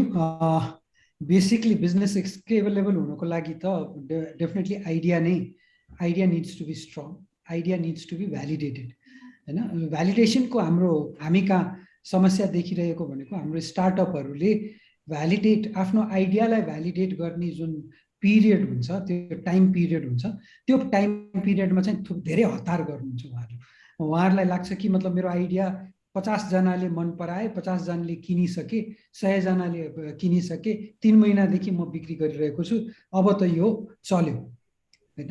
तर हामीले टोटालिटीमा देशको समग्र संरचनालाई हेर्ने हो र मार्केटको साइजलाई हेर्ने हो भने हामी कहाँ कुनै पनि बिजनेसले आफ्नो आइडियालाई बिजनेसलाई भ्यालिडेट गर्नको लागि र त्यसलाई भ्यालिडेसन सँगसँगै थुप्रै त्यसमा चेन्जेसहरू गर्नुपर्ने हुन्छ, त्यसलाई रिइनोभेट गर्नुपर्ने हुन्छ। त्यो गर्नको लागि मिनिमम पनि 18 महिना लाग्छ कुनै पनि बिजनेसलाई। सो अब कुनै स्टार्टअपको आइडिया जसले त्यसलाई बिजनेसमा कन्भर्ट गर्नुभएको छ, उहाँहरूसँग त्यो 18 महिनाको पेसेन्स चाहिँ भेरी इम्पोर्टेन्ट। त्यो 18 महिनाको भ्यालिडेसनको पिरियड उहाँहरूले पार गर्नुभयो भने देन ओन्ली स्केलेबल कन्टेक्स्टमा हामी स्केल कसरी गर्ने भन्ने कुरा गर्छौँ। स्केल गर्नको लागि definitely there are 2-3 mechanisms that we needs to look at. एउटा डिस्ट्रिब्युसनको मेकानिजममा स्केलेबल गराउन सकिन्छ। तपाईसँग भएको प्रडक्टमा तपाईसँग प्रोडक्सनमा प्रब्लम छैन तर डिस्ट्रिब्युसनमा प्रब्लम छ भनेदेखि तपाईले कसैसँग डिस्ट्रिब्युसनको पार्टनरशिप गरेर त्यसलाई स्केल गर्न सक्नुहुन्छ या रिचेबल बनाउन सक्नुहुन्छ, एक्सप्यान्ड गर्न सक्नुहुन्छ, या फेरि प्रमोसन्स को कन्टेक्स्टबाट हामीले त्यसलाई स्केलेबल बनाउन सक्छौँ। त्यसमा चाहिँ प्रमोसनको ठुलो हात हुन्छ। यदि तपाईको प्रडक्ट भ्यालिडेट भएको छ भने अब त्यसलाई हामीले प्रमोट गर्न सक्नु पर्यो र डिमान्ड क्रिएट गर्न सक्नु पर्यो। र थर्ड कुरा चाहिँ नि डेफिनेटली स्केल गर्नको लागि स्टार्टअपहरूलाई चाहिने भनेको पार्टनरशिप हो, इन्भेस्टमेन्ट हो। इन्भेस्टर पार्टनरशिप चाहिन्छ जसले स्केल गर्नको लागि सजिलो बनाउँछ। सो हाम्रो स्टार्टअपहरूले सधैँ नै इन्भेस्टमेन्ट या इन्भेस्टर खोजिरहनु भएको हुन्छ। कहिलेकाहीँ इन्भेस्टर नखोजेर डिस्ट्रिब्युसन नेटवर्क एकदम स्ट्रङ भएको, ब्याङ्क फाइनेन्समा चाहिँ नि राम्रो पकड भएको या फेरि राम्रो नेटवर्क भएको कुनै कम्पनीसँग हामीले इन्भेस्टमेन्ट पार्टनरशिप गऱ्यौँ भने भोलिपल्टदेखि नै हामीले उहाँहरूको बिजनेसको डिस्ट्रिब्युसन नेटवर्कमा आफ्नो प्रडक्ट राख्न पाउँछौँ हैन। र सँगसँगै उहाँहरूको भएको स्ट्रेन्थलाई युज गरेर हामी ब्याङ्किङ फाइनेन्स लोनमा जान सक्छौँ। सो त्यो कारणले गर्दाखेरि it is not always about bringing money inside the startup, it is also about bringing expertise that is not there with us. र त्यो एक्सपर्टिज लिएर आएर हामी स्केल गर्न सक्छौँ। I hope I could answer. Thank you Ranjit ji. I hope so too. Plan and patience is the key, right? Okay, I'll go for another question. हाम्रो अडियन्सले अरुणिमाजीलाई एउटा प्रश्न सोध्नु भएको छ। अलिकति त हामीले यसबारे छलफल गरेका छौँ। अरुणिमाजीले उहाँले लोन लिँदा अलिकति स्ट्रगल गरेको कुरा मेन्सन गर्नुभएको थियो। हाम्रो एकजना अडियन्सले त्यसमा अलिकति थप केही कुरा गर्न सकिन्छ कि could you elaborate the loan type she mentioned earlier भनेर सोध्नु भएको छ। Is there anything that you can explain अरुणिमाजी? ए हजुर, मैले के मेन्सन गरेको थिएँ भने हामी चाहिँ बिजनेस स्टार्ट गर्दाखेरि 15 लाख रुपियाँ महिला उद्यमी लोन भनेर हामीले राष्ट्रिय वाणिज्य ब्याङ्कबाट लोन लिएर स्टार्ट गरेको थियौँ होइन। हाम्रो यो आजकल ब्याङ्क हाम्रो राष्ट्र ब्याङ्कले नै हामीलाई के अरे डिफ्रेन्ट क्याटेगोरीमा हुन्छ नि बिजनेसहरूलाई क्याटेगोराइज गरेर सब्सिडाइज रेटमा लाइक उ त नभनौँ लाइक 3.33% देखि लिएर अब 4% सम्म भित्र बसेर लोन दिन्छ होइन। अब तपाईँको बिजनेस कुन क्याटेगोरीमा पर्छ तपाईँले त्यो बिजनेस क्याटेगोरीमा आफ्नो बिजनेस प्रपोजल लिएर कुनै नजिकको ब्याङ्कहरू तपाईँहरूलाई जुन नै पनि प्राइभेट वा गभर्मेन्ट ब्याङ्क्सहरू छ नि त्यहाँ गएर हजुरहरूले लोन लिन सक्नुहुन्छ होइन। कुनै पनि लाइक महिला उद्यमी क्याटेगोरीमा छ भने महिला उद्यमी, कृषि क्याटेगोरीमा छ भने कृषि होइन भनेर डिफ्रेन्ट क्याटेगोरिजहरू छुट्याएको हुन्छ। त्यसमा गएर हजुरहरूले लोन लिन सकिन्छ। प्रोसेस अलिकति झन्झटिलो चाहिँ छ होइन, तर तपाईँको बिजनेस आइडिया राम्रो भयो भने अनि तपाईँले आफ्नो यो के अरे जुन प्रुभ गर्न सक्नुभयो भने क्यास फ्लोहरू राम्रोसँग प्रुभ गर्न सक्नुभयो भने चाहिँ हजुरहरूले इजिली एक्सेस चाहिँ पाउँछ। हजुर, धन्यवाद अरुणिमाजी। हजुर, आई होप अडियन्सले आफ्नो उत्तर पाउनुभयो। एउटा प्रश्न सुमनजीलाई छ है। Sumanji, somebody asks, can Nepal's finance and technology sector become an engine of growth and empowerment? Yes, definitely. If you look at any global economy, the engine of growth is always small and medium enterprises. Yes, Nepal, there are other industries which is providing a lot of GDP support to the economy, but everything runs at the SME level. नेपालको यदि global definition हेर्यो भने त हाम्रो 99% नै SME हुन्छ होला। तर जसरी स्टार्टअपको पनि परिभाषा बन्दैछ पक्कै पनि एसएमई पनि चाहिन्छ जस्तो लाग्छ। And we can do a lot of things. नेपालमा पनि छ। नेपालको I think the advantage is that हामीले जुन चाहिँ यो डेभलपमेन्ट साइकल अरू देशहरूले जान परेको थियो त्यो जान पर्दैन। I think we can easily leap into the digital economy र त्यो भइ पनि रहेछ र यसमा राम्रोसँग टेवा दिन सक्यो भने I think it will provide a lot of employment opportunities also to young people and old alike who are interested in that sector. Yeah, anybody can do this, I know that. Yeah okay, एउटा प्रश्न विश्वजीलाई आएको छ। हाम्रो सरकारको तर्फबाट गर्ने काम कारबाही प्रयासहरू त छँदैछन्। अब यो भारत र नेपाल सरकार बीच हुने काममा भारत सरकारले हामीलाई कसरी सघाउन सक्छ होला यो नेपाल र इन्डियाको बीचको काम गर्न सहज पार्नको लागि तपाईको विचारमा? अब यो अलिकति चाहिँ अब भारत सरकारले गर्न सक्ने सहयोग भनेको चाहिँ अब हामीले जसरी चाहिँ आइडियाहरू चाहिँ सेयरिङका कुराहरूमा जस्तो अब डिफ्रेन्ट अब यो त अलिक क्वेसनको हिसाबले कसरी डिल गर्ने भन्ने भयो कि? हजुर हजुर, होइन जस्तै सुमनजीले अघि भन्नुभएको थियो हामीलाई बाहिर जस्तै इन्डियासम्म पनि हामीले काम गर्न अप्ठ्यारो हुने अथवा हाम्रो प्रडक्ट यहाँबाट बिक्री गर्न कति सहज छ, अब उताको प्रडक्ट यता ल्याउँदाखेरि त्यहाँ कस्तो वातावरण छ, त्यसमा चाहिँ नेपाल सरकारको भूमिका अथवा भारत सरकारले गर्न सक्ने सहयोगको बारेमा तपाईँले केही आइडिया छ कि बताइदिनुहोस् न। अब त्यही हो, अब यो चाहिँ अब अलिकति आर्थिक कूटनीतिको पाटो पनि भयो होइन। अब हामीले चाहिँ कसरी we can deal with them होइन। जनरली चाहिँ हाम्रो मार्केट र उनीहरूले चाहिँ आफ्नो मार्केटलाई चाहिँ सकेसम्म प्रडक्टहरूलाई जोगाउन नै चाहन्छ र हाम्रोबाट सामान्यतया अब केही कुराहरूको हिजोको ट्रेडको कुराहरूमा केही कन्टेन्टको कुराहरूमा अलिकति प्रब्लम भएको इस्युहरू पनि छँदै नै छ। त्यो भए हुनाले अब उनीहरूले सहयोग गर्न सक्ने कुराहरू त अन्तर्राष्ट्रिय सहयोगको हिसाबले ट्रेड फेसिलिटेसनको हिसाबले डिफ्रेन्ट च्याप्टरहरू छन् त्यसमा होइन। अब उनीहरूको आफ्नो देशको चाहिँ इन्टरनल पोलिसीमा चाहिँ डिपेन्ड गर्छ, प्लस चाहिँ हाम्रो चाहिँ आर्थिक कूटनीति कस्तो छ त्यसमा डिपेन्ड गर्छ। यति नै हो। यही प्रश्न सायद सुमनजीलाई सोद्धा पनि उहाँले केही थप प्रकाश पार्न सक्नुहुन्छ कि उहाँले भारतमा काम गर्न अप्ठ्यारो भएको विषय पनि उठाउनु भएको थियो, औपचारिक र अनौपचारिक छलफल दुइटैमा। सुमनजी यसमा केही बताइदिनुहोस् न, हामीलाई के गर्दा चाहिँ सजिलो हुन्छ? मलाई लागेको, मलाई जतिसम्म इन्फर्मेसन छ हाम्रो नेपाल सरकारले नै नदिएको भन्ने छ। जस्तै इन्डियामा पनि सोद्धाखेरि you bring a permission seat from यो country we will open it भनेर छ। तर हामीलाई नै कम्पनी बाहिर दर्ता गर्नको लागि चाहिँ नेपालबाट नै रोक लागेको मेरो अन्डरस्ट्यान्डिङ छ। I still might be wrong but that is what I have heard from every one. And किन भन्ने हो, जस्तै अब धेरै भारतीय साथीहरू पनि नेपालमा छन्, उहाँहरूले त ब्याङ्क अकाउन्ट त खोल्नु पाइरहेछ, एउटा ट्रान्ज्याक्सन गर्नु पाइरहेछ, नेपालीहरूले इन्डियामा किन गर्न नपाउने? And I think this was the right forum to speak because this is part of NICCI र नेपालीले नि गर्यो भने मैले आफूले भोगेको कुरा मैले सोधेकै हो, किनभने I was asked for my business consultancy services and in India and I wanted to do it the right way but I have been stopped होइन। So I have to find another way to do it which I don't want to. तर मैले त्यो गरेन भने त फेरि मेरो business त आउँदैन। So how do I get over it? हजुर, भनेपछि फेरि कुरा हाम्रै सरकारसँग ठोकिन आउँछ। राम्रो समन्वय गरेर सहज वातावरण बनाइदिनु पर्यो।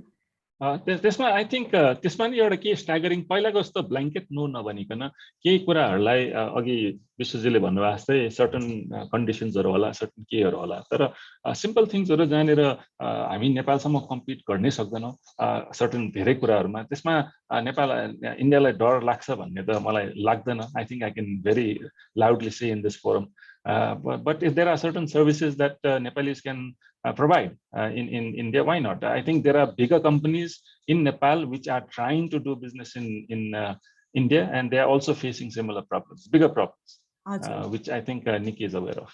Okay, thank you Suman ji.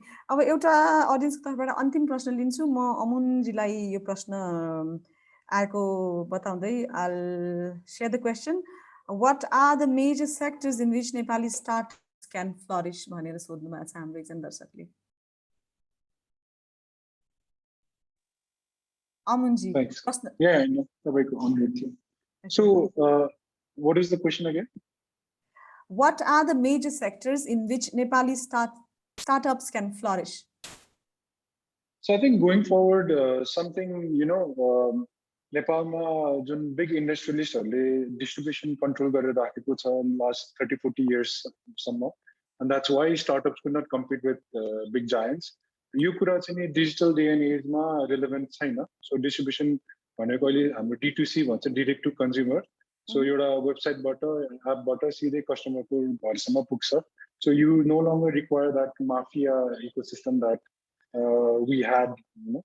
So त्यही भएर जे गर्नु छ, if there's a new startup, new entrepreneurs that are wanting to start something new, go into the digital sector ASAP. Go very lean, start something from your garage, something from your home, and just think outside of Kathmandu, you know. सबैजना अहिले काठमाडौँमै focus छ. If you can scale outside Kathmandu with this, and even beyond Nepal with this, I think you have a very, very big market and business. Okay, keep it simple but step outside, है ना? Yes. Thank you, अमुनजी. आजको छलफलको अब हामी अन्तिमतिर आइसकेका छौं. म अब आजको कार्यक्रमको क्लोजिङ रिमार्क्सको लागि सृजनाजीलाई निम्त्याउन चाहे. सृजना राणा, उहाँ NICCI निकीको प्रेसिडेन्ट हुनुहुन्छ. She also is the executive director of the Annapurna Group of Hotels, the president of Hotel Association Nepal, and the president of the Nepal India Chamber of Commerce and Industry. Nikki, Srijanaji. Thank you so much. Good evening, panelists, participants, and everyone watching. It is wonderful to see this webinar arise, come to fruition. The Nepal India Chamber of Commerce and Industry, along with Uprendly, have worked to bring unique learnings and knowledge sharing webinars to you. This was a premier event, and we are so honored to have such inspiring entrepreneurs share their journey with us. And today we have learned and heard a great deal from all the speakers. From Mr. Kunikil, Program Director for Startup from the National Planning Commission, we have learned how the government is trying to create a progressive environment to startups, but चुनौतीहरु छ, म त्यसलाई पनि अलिकति चुन्छु पछि. र Suman Sakid, founder of Tangent Waves and consultant entrepreneurs and trainers, who has not only learned but shared and taught so many others about ups and downs of being entrepreneurs and investment को विषयमा पनि उहाँ एकदमै विज्ञ हुनुहुन्छ. So उहाँको कुरा त मैले बारम्बार सुनि नै रहेको हो. From Anushka Shrestha, co-founder and CEO of Marcuse Nepal, who has found a way to keep local and traditional dessert alive with a global twist. She has shown us how what Nepal has to offer. So उहाँको चाहिँ नि एकदमै फरक किसिमको entrepreneurship that has been very exciting in this market. And of course, Arunima Shrestha, co-founder of Trito Fito Food, another person from the young generation who has established as in building up this company. I've already met her. It was a real pleasure to have known you during the Women Entrepreneurship event. So it was really, really fascinating to hear your stories. And today too, I really enjoyed hearing you. And Ranjit Acharya, Chair of FNCCI Startup and Innovation and CEO of Prisma Advertising, with 2 decades of experience under his belt. We have learned the importance of successfully facing challenges. And I also feel that I see that he has been very, very active in FNCCI for this startup. So I feel that there's going to be a tremendous role here. And Mr. Thapa, who is also the founder CEO of Sosto Deal Nepal, we have seen and we've heard so much about the commerce field from you. It is not easy being an entrepreneur. एकदमै चुनौती छ यो. तर अहिलेको सन्दर्भमा धेरै नै युवाहरू यो एन्टरप्रेन्योरशिप र होटल व्यवसाय हुँदाखेरि अहिलेको यो स्थितिमा जब टुरिज्मको यस्तो धराशायी सिचुएसनमा पनि होटल छोडेर पनि धेरै होटलमा कामदारहरू एन्टरप्रेन्योर भएको मैले महसुस गरे. So त्यो चाहिँ एकदमै गर्वको कुरा हो. So their talents, their experience today, they have now become entrepreneurs. So instead of actually your entrepreneurship it's not 9 to 5 people thing. You can go into the office anytime, come out, but it's not like that. It's 24/7 job. You can never switch off. When you're 10 to 5, you can actually switch off, But in this business entrepreneurship, but we have to get into the habit. We have to have the passion, dedication, and vision, which is extremely important. A vision of the bigger picture in which your work can make an impact on you and your surrounding ecosystem. In some instance, you will be going onto uncharted territory and paving the way. I've always believed that action speaks louder than words, that your hard work and efforts will always be apparent. As an entrepreneur, 30 years, I finished my hotel management and I worked with ITC. And 30 years journey from cutting the vegetable to cleaning the bathroom was one of our training. So I always feel that dignity in work is extremely important. जो मान्छेले आफ्नो जबलाई छ्या भन्छ त्यो चाहिँ कहिले पनि हुँदैन. सो एन्टरप्रेन्योरशिपमा पनि एकदमै आफ्नो गर्व अनुसार अगाडि बढ्न पर्छ भनेर म भन्छु. You have to make choices and take risks, which many of you have already said, and that it is what all the wonderful speakers अघि हामीलाई देखाउनु पनि भयो उहाँहरूको journey कस्तो थियो भनेर. To have that confidence in yourself and take a leap of faith. So the confidence हुन पर्छ हैन. So with all मेरो journey बाट चाहिँ आज म 30 वर्षको hard work बाट तपाईहरुको अगाडि चाहिँ नि I'm here in the capacity of a president of Nepal India Chamber of Commerce and Industry and Hotel Association of HAND, and both मा चाहिँ नि पहिलो महिला भएकोमा चाहिँ म एकदमै गर्व गर्छु. The Nikki wants to help create an environment where we can learn, share and grow from each other. Not just locally, but with our neighbors, like India.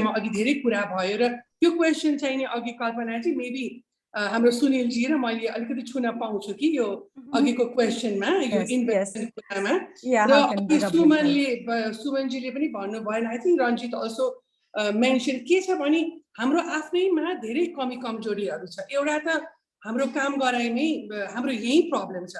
So अहिले नेपाल इन्डिया चेम्बरले चाहिँ के गर्न खोजिरहेको छ भने कसरी पहिला यो यो एफटीआई भनेको foreign investment Indian investment in Nepal भनौं न र हाम्रो इन्भेस्टमेन्ट इन्डियामा यो के इश्यूजहरु छ त भनेर हामीले चाहिँ यसलाई एउटा वर्कशपको रूपमा लगिकन सम्बन्धित निकाय र मिनिस्ट्रीज र डिपार्टमेन्टसँग लाई समेटेर र FNCCI जस्तो एसोसिएसन्सहरु FWIN, somebody mentioned FWIN, so यिनीहरु सबैलाई लिएर आएर what has been the issue, because Suman rightfully said that हाम्रोमै चुनौती छ.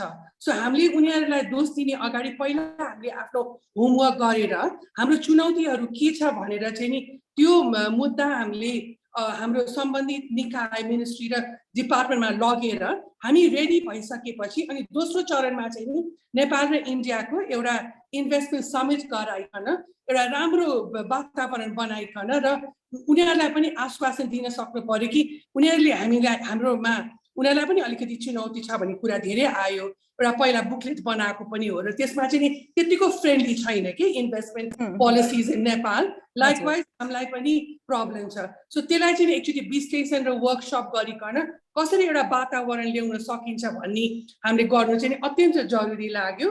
सो त्यति भन्दै अर्को चाहिँ एउटा सानो I am so sorry I am taking a little bit of your time, but I always feel we have to eventually work like one of the ladies said that it's very important. यो blame game को जमाना गयो. अब चाहिँ time के आयो भने government private sector सँगसँगै हातेमालो गरेर अगाडि बढ्नुमै हाम्रो जित हुन्छ. र चुनौती केमा आइरहेको छ भने जहिले पनि जुन योजना बनाउँछ त्यो योजना गभर्नमेन्टले बनाउँदाखेरि प्राइभेट सेक्टरलाई समेटेरै बनाउन पर्ने योजना र योजनाको इम्प्लिमेन्टेसनको चुनौती पनि के कारणले भयो र जब गभर्नमेन्ट परिवर्तन हुन्छ त्यो भिजन जसले चाहिँ काम गरिसकेको छ त्यसमा त्यसलाई चाहिँ नि नफालिकन त्यसलाई निरन्तरता दिँदै government bureaucracy, which was again mentioned earlier, bureaucracy also has to think that त्यहाँ त मान्छेको मेहनत परेको छ, त्यहाँ मान्छेको टाइम परेको छ, त्यहाँ मान्छेको धेरै कामले निकालेको छ त्यो योजना, त्यसलाई चाहिँ निरन्तरता दिनै पर्छ.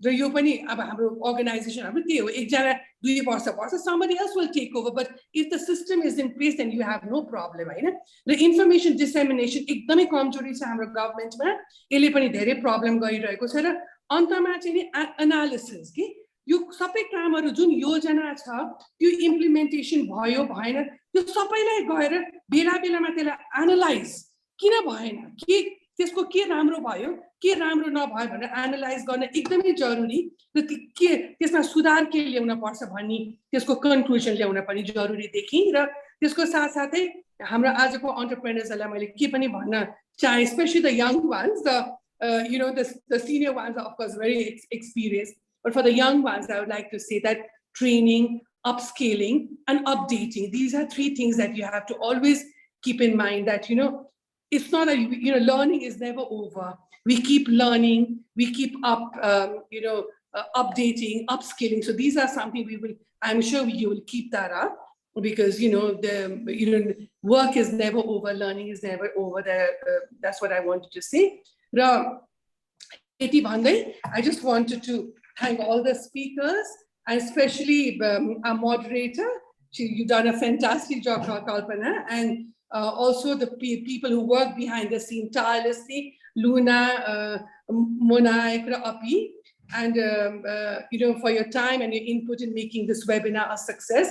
To all the participants and the viewers, we hope that you have enjoyed and learned from today's webinar, and we are going to continue on topics like this. So please keep staying close to us. So thank you for joining us. Good evening and namaste.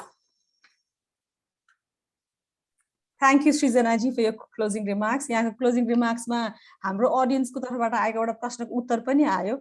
एकदम राम्रो सुझाव। पहिला आफ्ना कमी कमजोरीहरुमाथि छलफल गरौँ बसेर, त्यसपछि हामी अन्तर्राष्ट्रिय हात्तीमालो बारेमा प्रयासलाई अगाडि बढाउँला।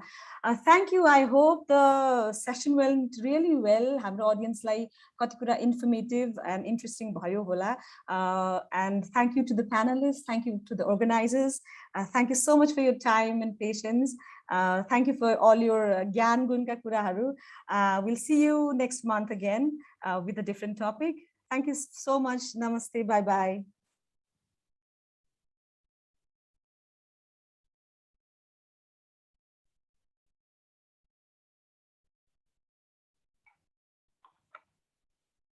Thank you.